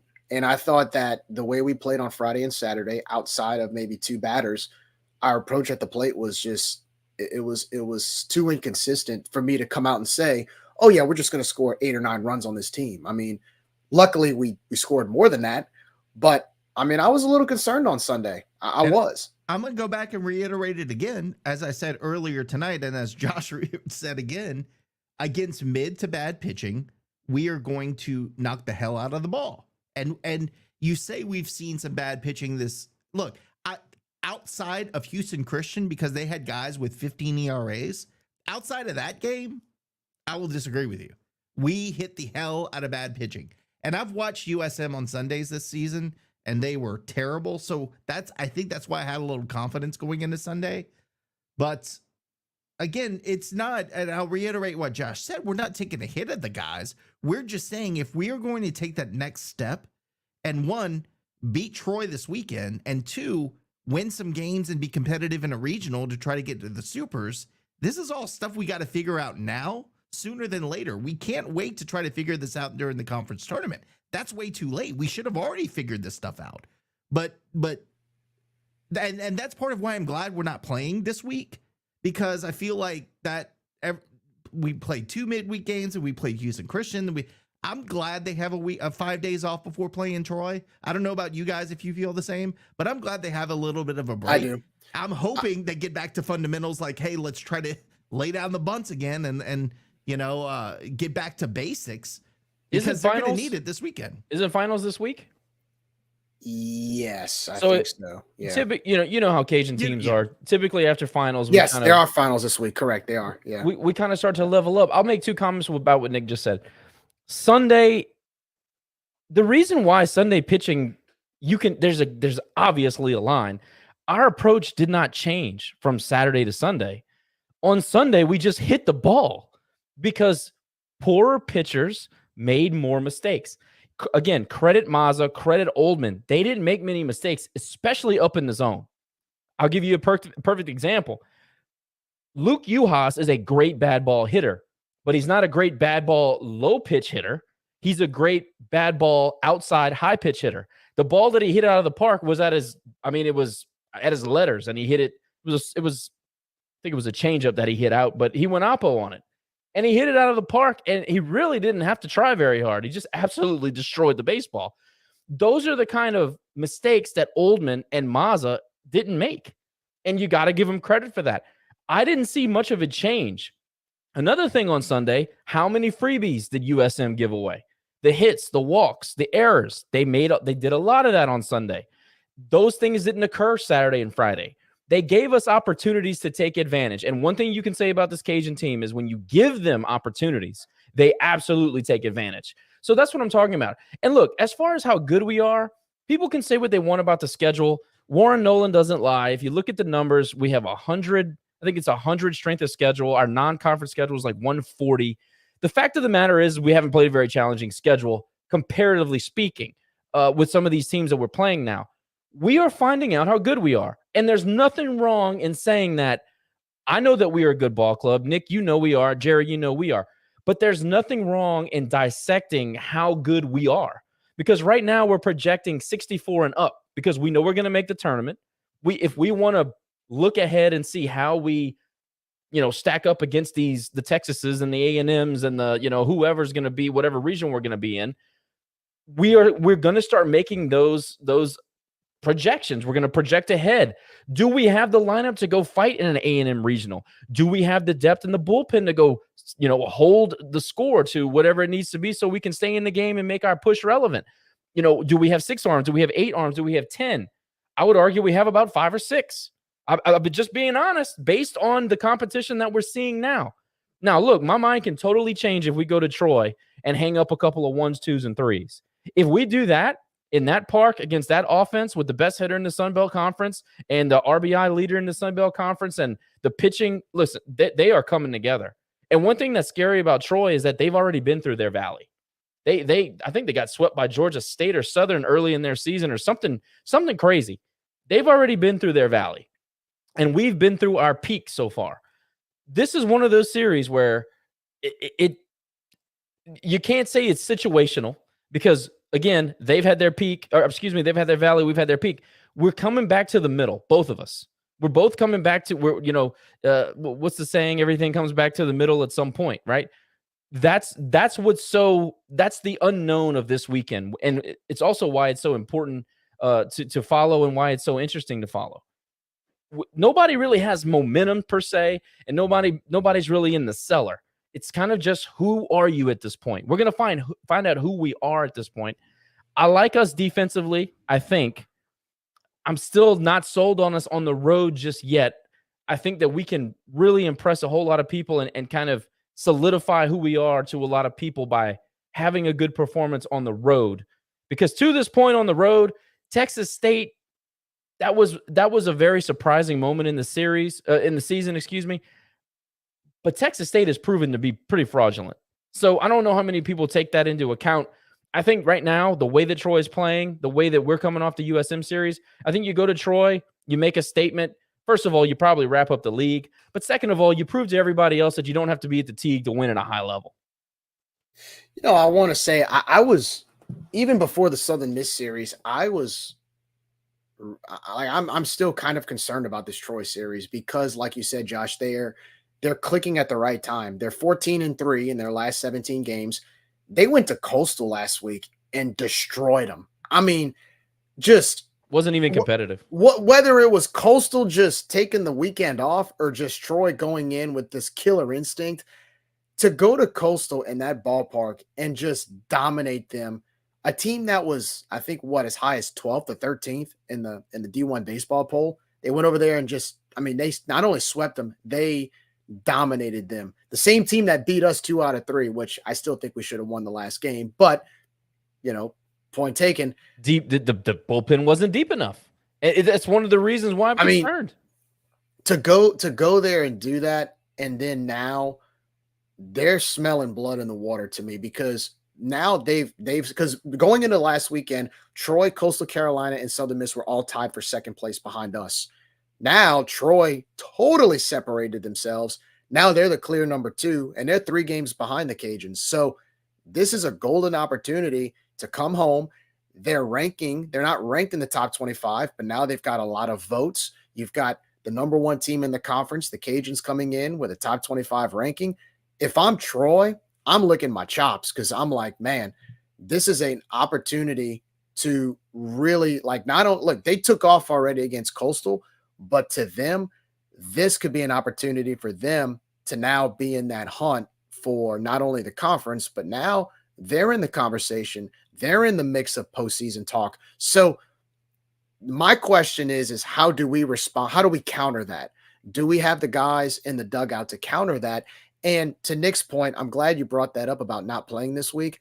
I'm kind of glad we don't play this week either, because since the Sunday win, we can take all of the 5 days and just focus on Troy. You could do inter squad, you can do practice, and you can focus on the things that you're kind of lacking right now. So I'm hoping I'm hoping that works to our advantage. But this is a Troy team that is clicking at the right time. You don't look. We went there 2 years ago and we got swept. So I'm nervous about this series. I'm not gonna lie. Like, I'm nervous. I think Deggs has 2 wins in the Raging Cajun head coach era against Troy since he's been here. He's 3-6. So 3-6 with 3-6. I thought he got swept twice. No. So we lost the series one. We went 1-2 at home last year. We got swept 2 years ago. 2021, we won the series 2 out of 3 at home. Okay. Well, it hasn't been good, I guess, is what I'm trying to say. But, real quick, and Nick, I'm sorry, I'm going to let you have it. I don't want to suck the oxygen out. I just have a lot to say, and you guys got a head start. So you go back to the Coastal series, right? The Coastal series was truly a pick your end of the story book. You know those books where you get to pick how it ends? That's exactly how I felt about Coastal. Because I could give you 10 reasons why you should be encouraged about this Cajuns team and how they went on the road and competed against Coastal, and we got screwed out of the doubleheader, and pitching kind of, rebounded after David Christie stepped up. I can give you a million reasons. I could also give you a million reasons why you should be discouraged about how we didn't take advantage of the freebies on Saturday morning or Saturday afternoon, how our bullpen is thinner than we thought, how the offense didn't compete on Friday. There's a million. It all depended on your perspective of that series. You could have made an argument for either or. Now, I fell on the side of, I was impressed about how he responded on Saturday morning in game 1. I thought that, Coastal kind of shot themselves in the foot a few times in that game, but credit to the hitters because they really made them pay for the things that they gave to us, something that we mentioned earlier in the show. So, even in the game that we lost, we got out to a 10-6 lead in that ballpark, and you figure, look, we've still got arms that can hold it. We ultimately couldn't do it, in part to a lot of walks and freebies and a couple of Debo errors, which is uncharacteristic, but sometimes they pop up. I still felt better about our situation coming out of that series. I still think if we play on Sunday rather than Saturday afternoon, we win that game. And Carson Fluno, I don't even know what to think, man. Sometimes he looks like gangbusters, and sometimes, he goes an inning and a third. What I really need for him to do is be consistent. And it seems like we're getting some inconsistent performances here later in the season, which is very, very concerning. Topic for another day. But you can come off of that as a coach, right? And you can say, lots of positives. We kind of figured out who we are. Let's go back home, beat USM, and then on to Troy. None of us knew that Troy was going to go to Coastal and sweep. Coastal just had their first 5-game losing streak in 8 years. Did y'all know that? 8 years. First 5-game. So now Troy is in this predicament where they're 3 games back. They have a real chance to contend for the league. They're at home, hitter's ballpark. They see, a pitching staff that came away from Coastal who gave up a ton of runs, even though they have gaudy ERAs.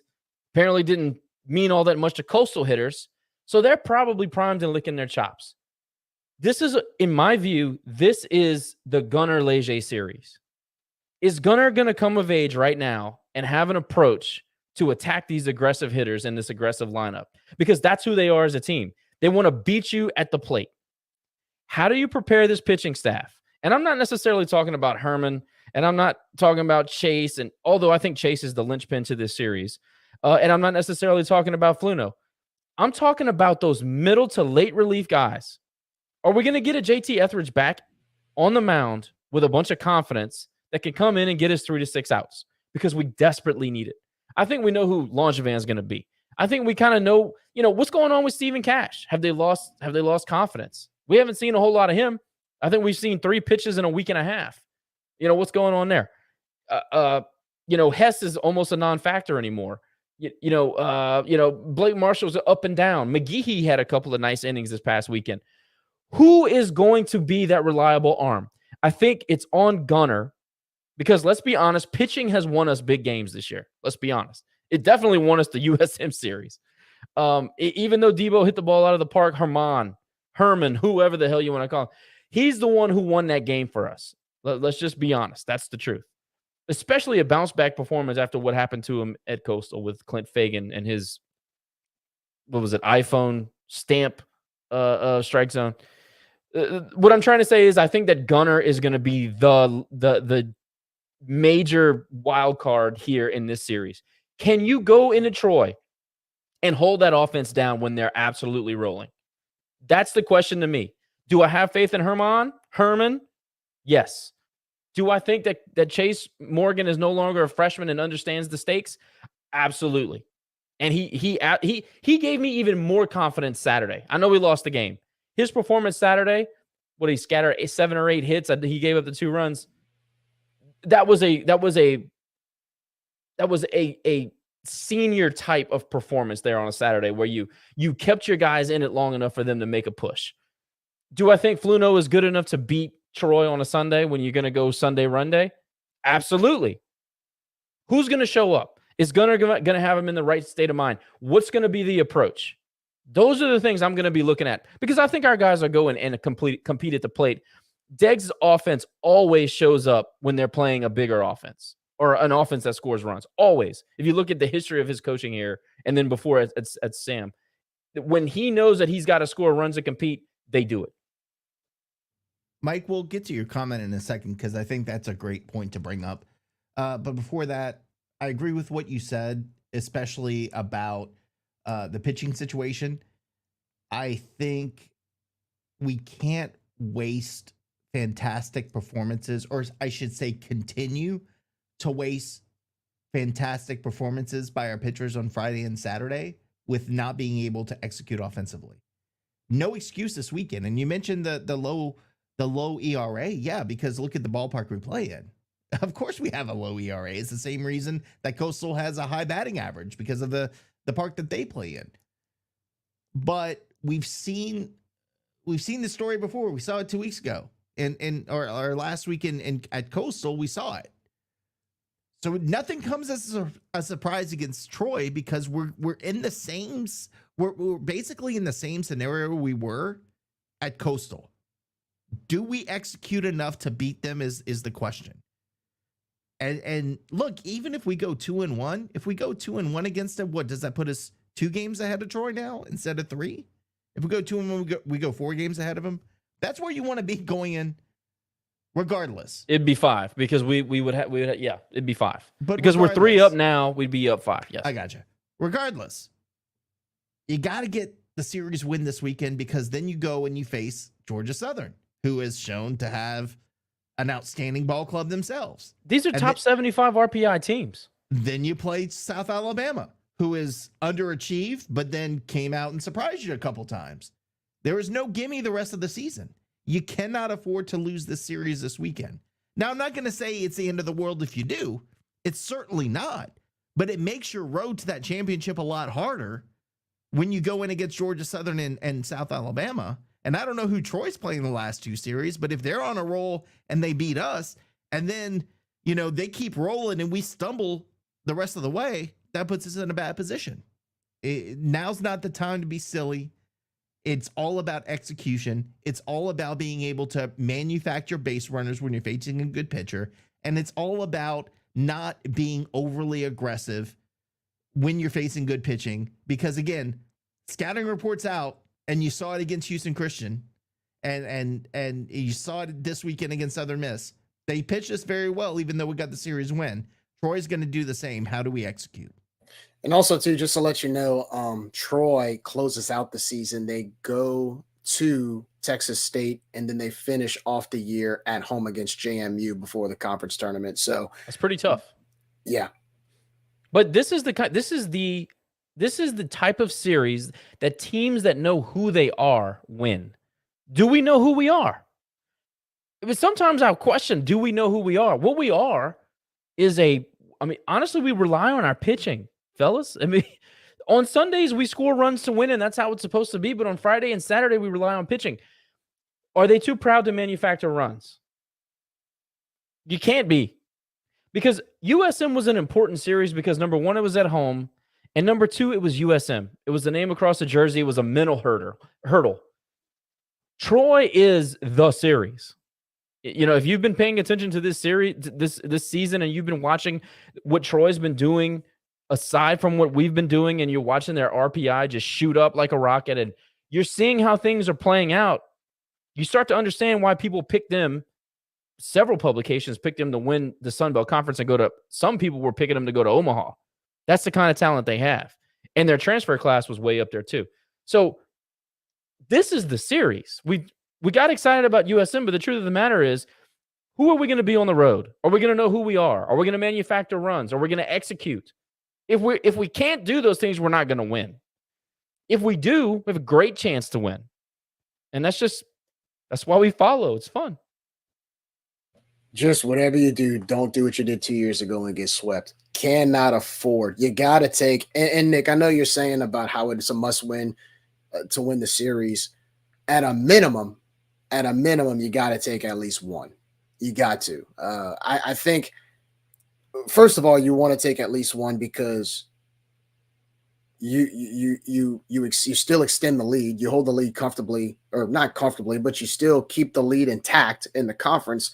But also, too, you want to build confidence. You want to build confidence or whatever, and whatever we're lacking right now, right? Like to Josh's point, there's certain things where, we're kind of looking, and there's some things that not necessarily we're slipping up in, but there's some players who obviously need improvement at the plate.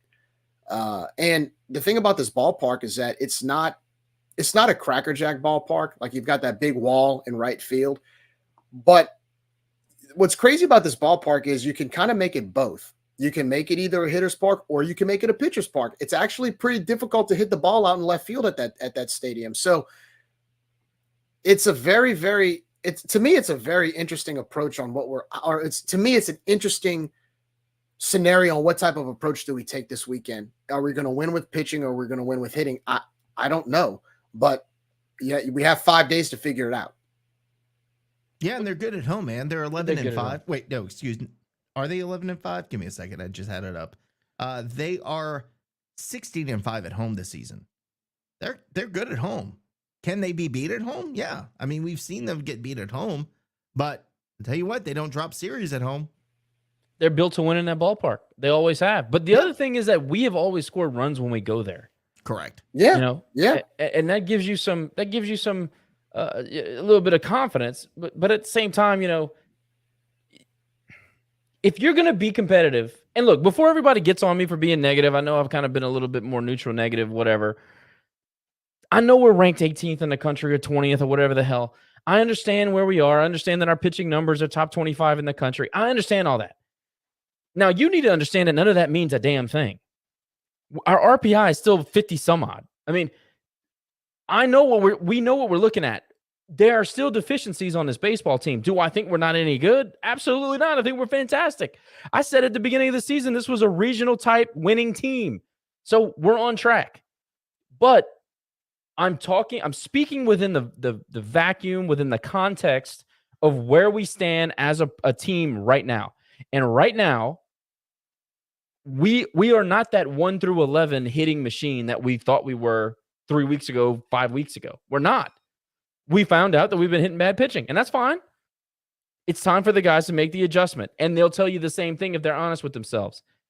We're not the number 3 ERA pitching team in the nation like we thought 3 or 4 weeks ago. We're not. But it's time for the guys to make an adjustment if they want to be honest with themselves and compete at a high level in the postseason. This weekend is a perfect time and a perfect test on the road to find out a lot of the questions, the answers to those questions. And there's nothing wrong with saying that. You can be in a top 20 team and still have deficiencies. There's plenty of those. I'm only talking about that because I want to know how good we are in real life. I don't want to know how good we are to D1 baseball or to Baseball America. I want to know how really good we are. And until we solve some of these middle bullpen issues, until we lengthen the lineup, and until we consistently play the type of defense that we were playing a month ago, we're not going to be very good in a regional. So this is going to tell us a whole lot about where we are as a team. And with that being said, Cajuns will travel to Troy, Alabama to take on the Troy Trojans at Riddle Pace Field this weekend. Friday, first pitch will be at 6. Saturday will be a little bit later of a start at 3:30. Sunday will be the regular Sunday afternoon, 1 o'clock first pitch. You can catch all your action on 96.5, KPEL, as well as ESPN Plus. Just to let you guys know, just kind of want to give some updates. We're talking about rankings and RPI right now. Currently on this Wednesday night, Louisiana's RPI ranking actually dropped from some key losses in conference yesterday. Right now, Cajuns RPI sit at 53. In rankings, all 5 polls have the Cajuns ranked in the top 25. All 18 through 22. D1 Baseball has Louisiana at number 18. USA Today Coaches Poll has Cajuns at 19. Perfect Game has the Cajuns at 20.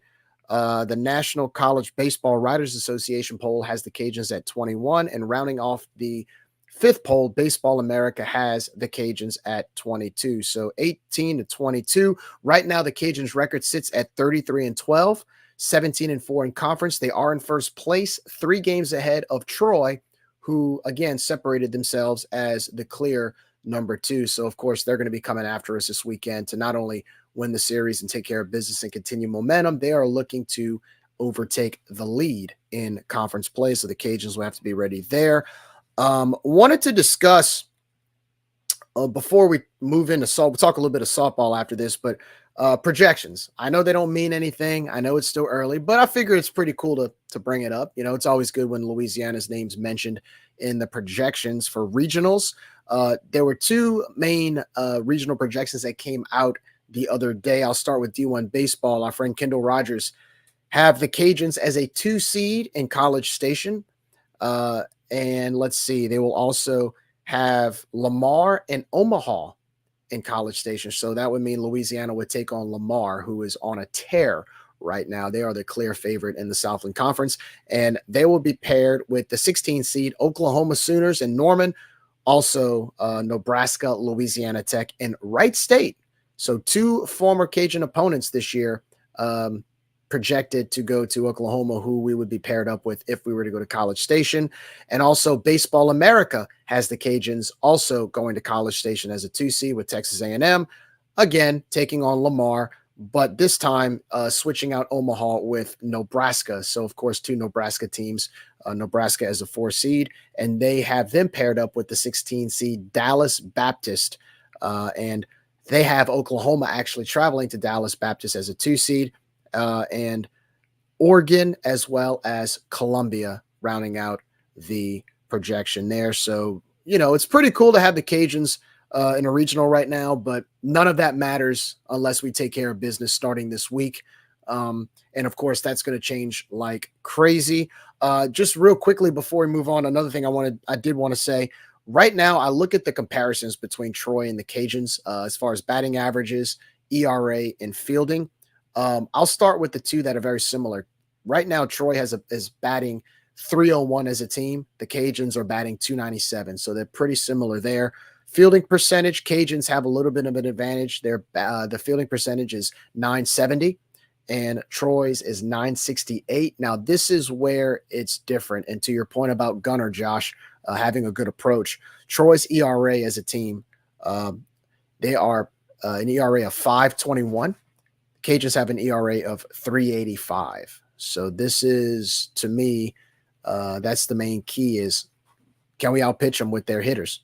That's going to be the main key. Do you have a split on that ERA, home and away? I do not, but I think I can pull it up in conference if you'd like. I bet for Troy. I bet that 551 is probably the majority of that is at home. That's just a guess. Yeah, maybe.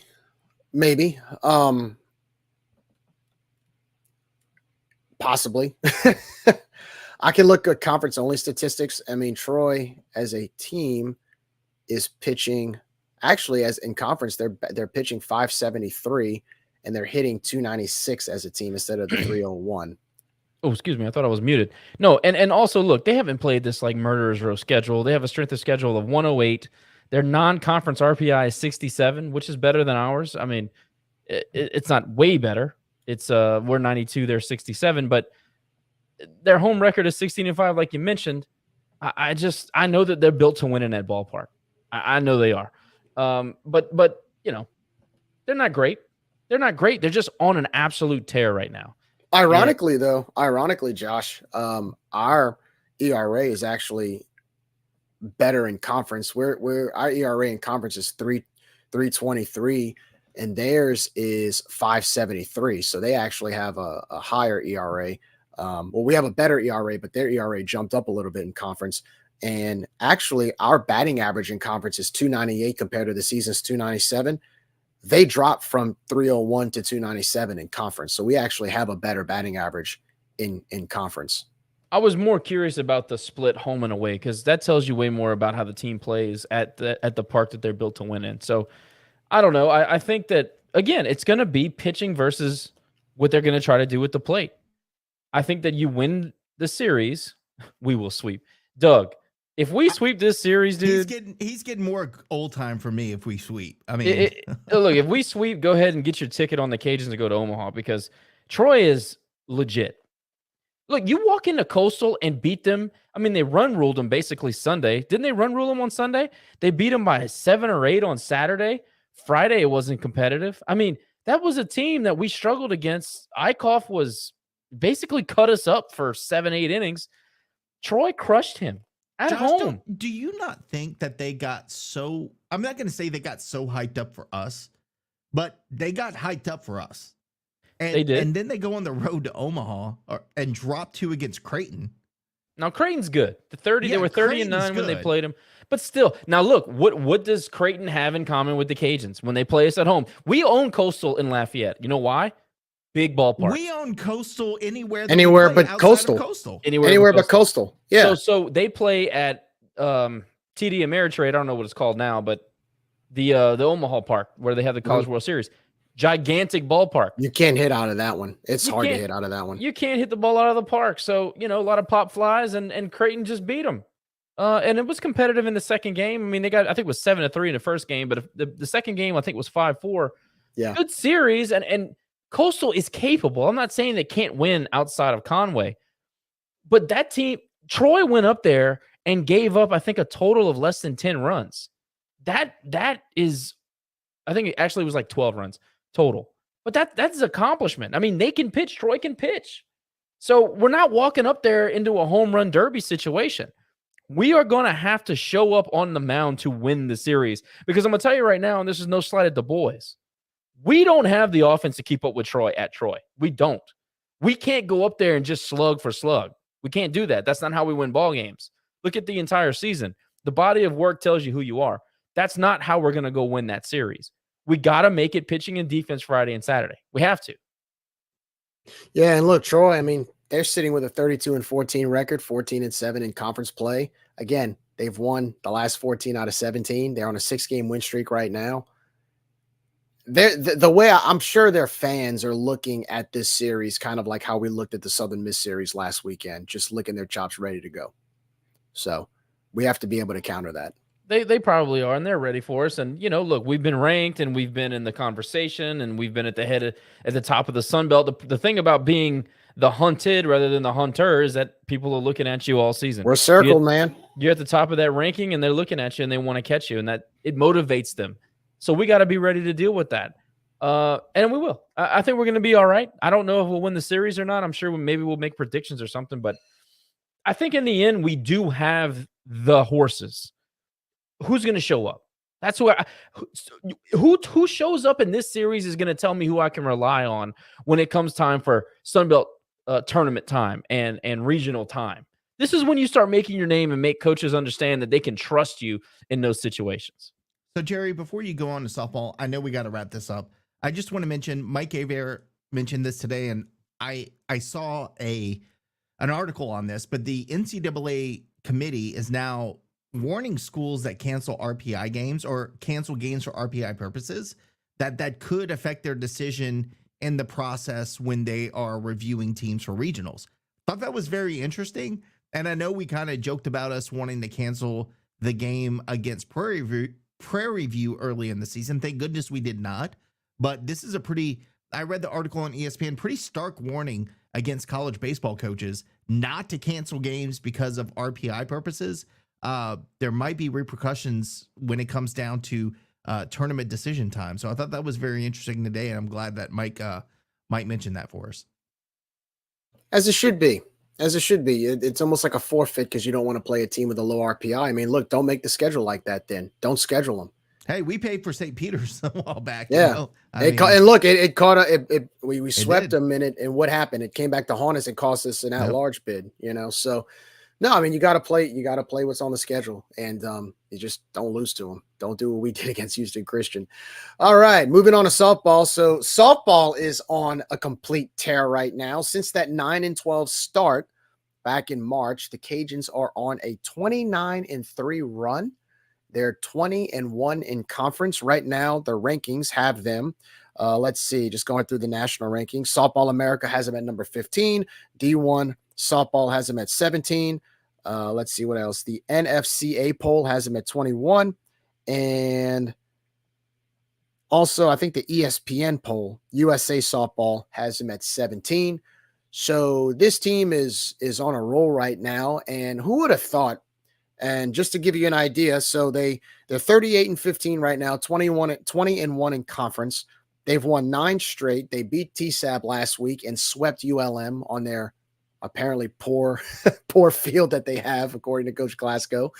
They won their games 5-4, 1-0, and 5-2, which was actually a lot more competitive than what I expected. I think the ULM team kind of took Coach Glasgow's comments in stride and made it a game, but our girls responded. Right now, the Cajuns, I'm sorry, did I say 6 wins in a row? I think they've won 9 in a row. They're projected, according to D1 softball, to host. So we've gone from a 9-12 record to now being projected to host as the 16 seed, along with Baylor, Ole Miss, and St. Francis coming to Lafayette, and also being paired up with Texas, Prairie View, Mississippi State, and South Dakota State. I believe I saw another projection as well with the Cajuns hosting, I think either as a 14 or 15 seed. So they've really turned it around. I got to give a compliment to the girls and how they haven't quit. They've kept their heads up, and they're on a roll. And this weekend, just like baseball, we've got Troy, but this time they're coming to Lamson for the final week of the regular season before the Sunbelt Conference tournament. Huge series this weekend. They've won 88 straight conference weekend series dating back to 2013. The Cajuns will face Troy starting on Thursday. It'll be just like baseball, where the last weekend starts on Thursday through Saturday before preparing for the conference tournament. First pitch will be at 6 p.m. on Saturday. 6 p.m. on Thursday, 6 p.m. on Friday, and a 12 o'clock noon start on Saturday. So let's see if the Cajuns ladies can keep the momentum going, try to make it 12 in a row with momentum going into the Sunbelt Conference tournament. Also, with the sweep this weekend, the Cajuns are officially Sunbelt Conference champions of the regular season, 5th straight since 2019. So, guys, did you expect, dating back in March when we started 9-12 before we beat Oklahoma, that this team would be in talks of hosting a regional? Nick, I know you kind of have the glass half empty mindset of them basically shafting us of a regional host bid. Right now, the RPI sits at number 14. Yeah, sits at 14.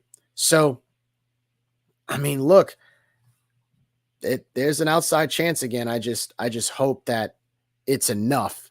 I think we have a better resume non-conference wise compared to last year. That should give us a little bit more of a boost than last Doesn't year. matter. How Doesn't can we matter. how can we possibly have a better record? We Well, lost we have to Liberty Yeah, but we also have more wins and Ball in the State or quad one. something like that. Look, I'm More- just going to say I have no trust or faith in the committee to do the right thing because they didn't do the right thing last year. I mean, we had the better resume than the team that was picked, and they decided to pick them because of some made up stat in their head that gave them the reason to not pick us. I don't have any confidence. Now, look, in my heart, I have confidence that we're good enough to host and we should host. I'm not. I have no confidence that the committee will make the right decision based on prior examples of how they will take any possible stat that you have that is a negative and turn that into a reason not to pick you. Is it the right thing to do? Absolutely not. Can they do it? 100% yes. So we'll see what happens. I thought last year we were way more deserving than we are this year. I'm not saying we're not a good team. I think we're fine, but I think we have zero chance to host. I don't even know why D1 is projecting that. I understand that the RPI They is projected 14 it last year, right? They And projected it something last happened. year. We had like 4 or 5 different publications saying we were 14 or 15. You can't lose to Liberty. You can't go against top 25 programs and go like, what was it, 1-9? What's our quadrant 1 right now, Jerry? 12 and 14 right now.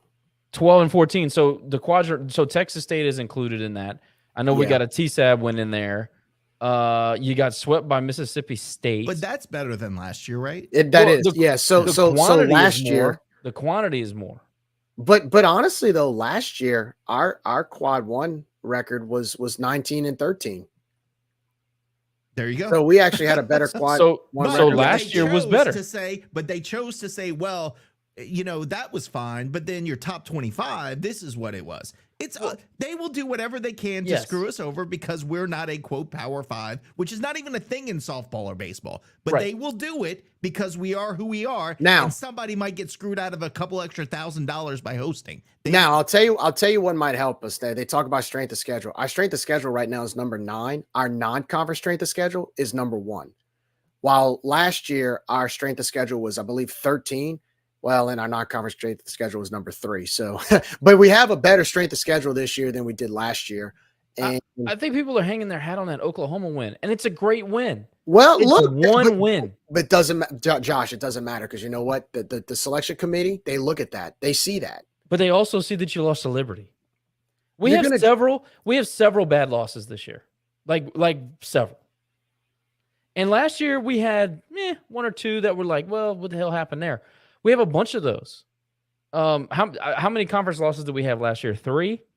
Yeah, got- we were 2. We had 2. We were So 22 2, we and got 2. 1. We'll probably get another one, at least one this weekend.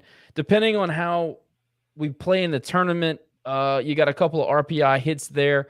Our RPI will probably end up somewhere in the high teens, if I had to guess, based on who we're playing and who we might play. Unless we play them twice. That would help. To answer your question, did I think we would end up here? Yes, this is exactly where I thought we would end up. I think we'd be on the fringe of hosting and we'd have this conversation and do the same thing we always do. We're just on the cusp. Are we deserving? We think we are. The committee decides otherwise, and we get upset about it. It's the same thing every single year. I think last year's resume is better than this year's resume for a multitude of reasons. Yes, it's great to beat Oklahoma. Oklahoma actually lost more than one game this year, so I don't know if that helps or hurts. I know we had Texas on the ropes and lost to them, but Texas actually beat Oklahoma. So I don't know. They make the rules up as they go. So maybe they give us a makeup call, Nick. I'm just worried that they're going to do what they did last year and go and take a team that was 16 and 13 in conference and has a worse RPI and said, well, but they won more top 25 games. That's literally, again, you get burned by these people so many times before you just start saying, how are they going to burn us now? I agree with that. And that TSAB win is getting worse and worse by the minute, by the way. They continue to lose.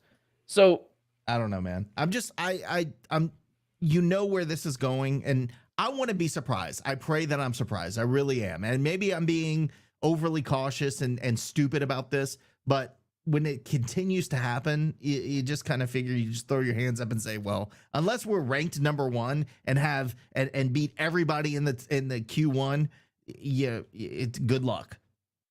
Bryce says Liberty's 41 and Miami of Ohio is 35. They're not bad losses. I mean, when you're talking about the top 10 and top 15 RPI teams, that's a bad loss.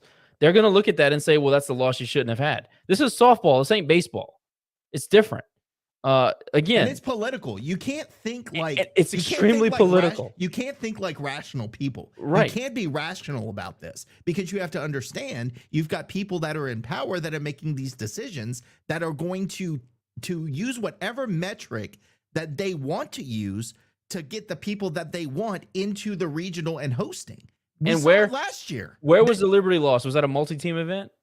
Yeah, that was the same. Well, we lost to Liberty in a doubleheader before we beat Oklahoma. And then Miami was also It was that same weekend. Okay, so multi-team event, I guess that's a neutral site. Or did Oklahoma host that? Oklahoma hosted it. We lost but they to still Miami. count that as a neutral. That's a it was game. a neutral. We lost to Miami, beat Liberty, lost to Oklahoma, lost to Liberty, and then beat Oklahoma again. Look, I hope I'm wrong. I want to host. It's great for Lafayette. It's great for our program. I just think we have zero chance. That's just how I see it. Well, we've been burned before. That's why. Last year, all of the indicators should have shown, and we proved after that Baton Rouge regional we should have hosted. And then when we didn't get to host, you have these people on Twitter, especially TSAP fans, well, you only have this many top 10 wins, and we were like, well, since when were top 10 wins even a factor in this? Like, I thought it was quad one, And look, this has probably pissed a lot of people off, but I'm just going to say it. The eye test. I watched a lot of softball last year. I watched a little softball this year. Eye test for me, team was better last year. I'm sorry. It's I'm a casual watcher. I'm not emotionally invested. I think the team last year was better than this team. I'm sorry. That's what I think. Just give us a regional. Just give us the regional, man. It'll be a lot of fun. I'll take it. Absolutely. Just give us a regional. Plus, I think what gets me about here's the problem with softball selection as opposed to baseball. Baseball selection, yes, sometimes it's political, but they kind of go more by the book, the way they structure how they pick teams, right? So like for us last year, we won, I think, 7 quad one wins. I think beating Coastal twice before, and when they were like number 7 in the country in Montgomery, those type of things helped. I think our RPI was like 42 or 43 when we got picked. And so they go, when it comes to hosting, they do go by the RPI. They follow it. They may let a P5 at like 16 or like 17 or 18 get the upper pick over, say, somebody from the Missouri Valley who may be at 14 or 15. But they're pretty accurate in the way they pick. Softball, you could be in the SEC, have a record of like 30 and 26, and get in as a 3 seed as an at-large to wherever you go.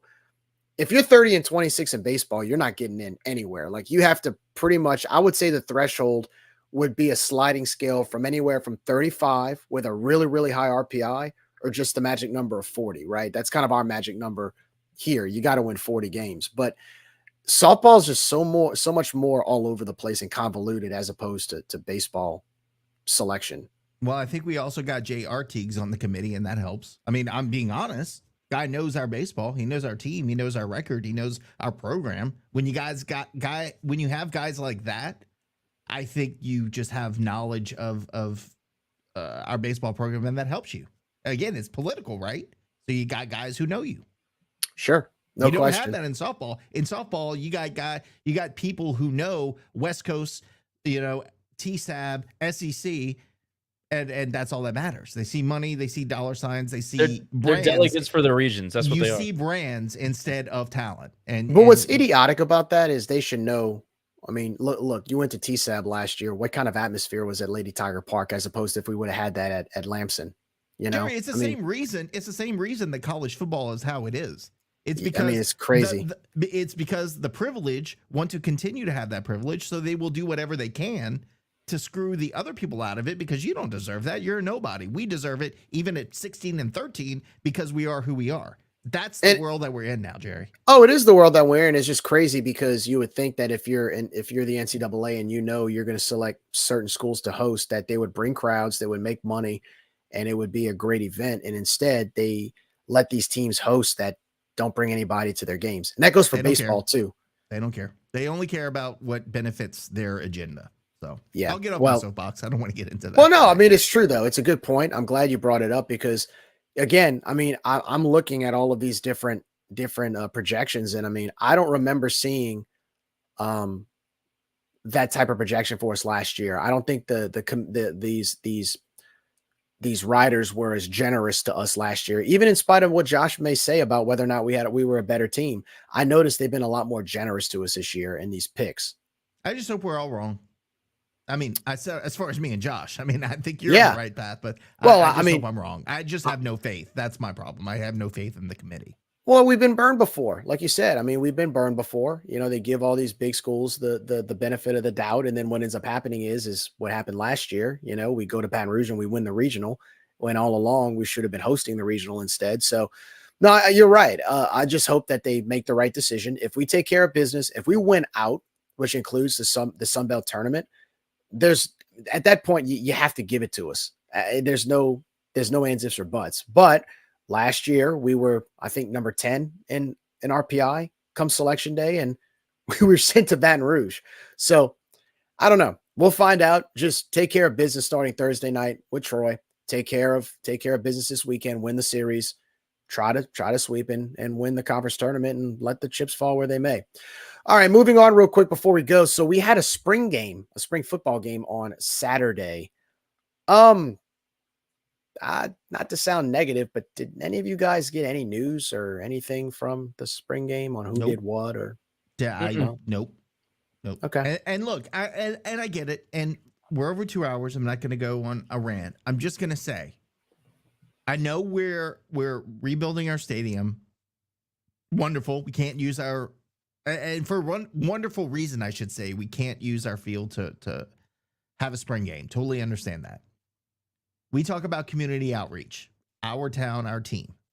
You had an opportunity to have the team bus to New Iberia Senior High, to Episcopal of Acadiana, to LCA, to Acadiana, to Kaplan, to ERAF, to anywhere in Acadiana, host that game, have community involvement, make it an event, and for a relatively small cost. What are you paying? Gas there and then a couple buses? And instead we close it off and we have nothing. We talk about how we need to engage this community, and we still do not engage this community. So I just throw my hands up and say, there's another missed opportunity that was easy, that was cheap, and that you could have had, fans. I mean, I'm not saying you're going to have 10,000 fans in the ERAF attending. You're going to have somebody there. I guarantee you. You make it an event, people will show up. Didn't even try. So that's my take on it. And no, I've not heard anything. I don't know who the great performers were. I don't know if there were great performers. I don't know who won. Were they keeping score? Who was there? I know nothing. I will henceforth only comment on Diamond Sports. Safe there, Josh. Yeah, no, that's fine. So yeah, the spring football practice is over.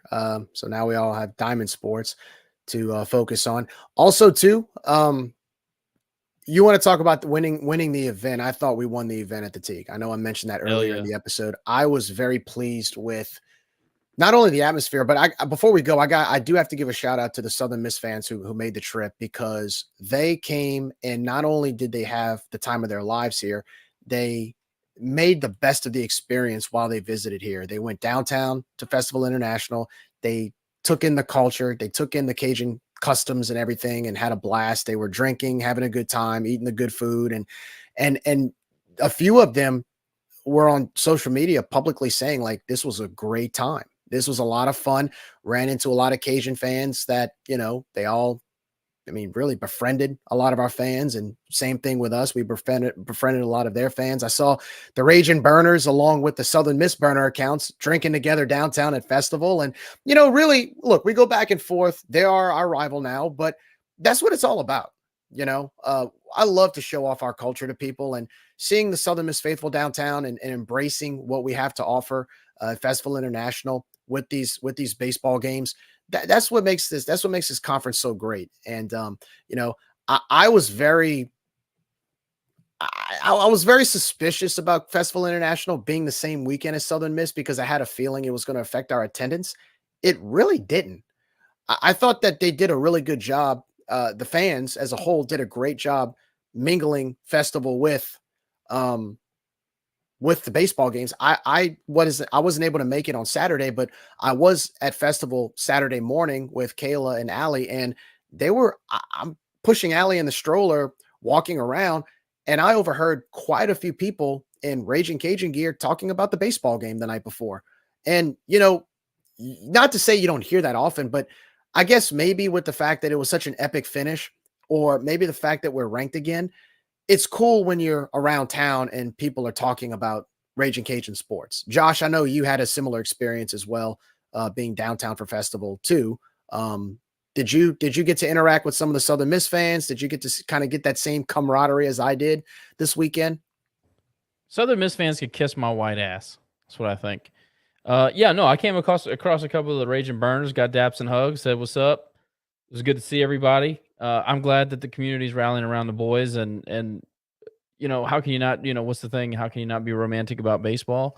It's fun. It's fun to watch. It's fun to watch good baseball. It's fun to follow a team and watch them get better. And USM came into a meat grinder. They were never going to win this series. They didn't, I don't think, had the horses to win the series. I guess we'll see in a neutral situation when we play in the Sun Belt Conference tournament, but they had absolutely no chance to win the series this weekend. I'm glad their fans had a nice time. I'm glad they spent money in our city, but I'm not. I don't get the warm and fuzzies about the other team's fan bases. They can piss off. I hate them. Anyway, moving on. Go ahead, Nick. Yeah, I don't care. Oh, y'all trying to force that rivalry. I like it. Nothing wrong with that. Nothing wrong with that. Forced. I really don't like them. Anyways, well, guys, that's going to do it for tonight. Man, that was a lot of fun. Got to dissect a lot of baseball. Big series this weekend at Troy. Cajuns will take on the Troy Trojans at Riddle Pace Field. Again, starting on Friday night, first pitch, 6:00. It's going to be intense. Of course, softball, you want to go see the Cajuns one last time for softball, hopefully, unless we host a regional. You can go Thursday night, 6 p.m. Cajuns could try to extend that streak to 89 straight conference series wins. Both teams, hopefully they can maintain their top 25 ranking after this week. It's going to be a lot of Diamond Sports activity going on, so take your pick. That's going to do it for tonight. Once again, thanks to our sponsors, Recovery Chiromed, Dr. Brett Venable, as well as Absolutely Embroidery and more. If you like what we do, please like, subscribe. We're on YouTube, Twitter, Facebook, Instagram, Twitch, TikTok. You can also listen to us on Spotify and Apple iTunes. Nick will have this episode up as soon as he can. For Nick, for Josh, I'm Jerry. We are the Raging Review Podcast. In the words of the late, great Big Dave Thibodeau, bye. We out of here. See you next week for more Raging Review. Go Cajuns.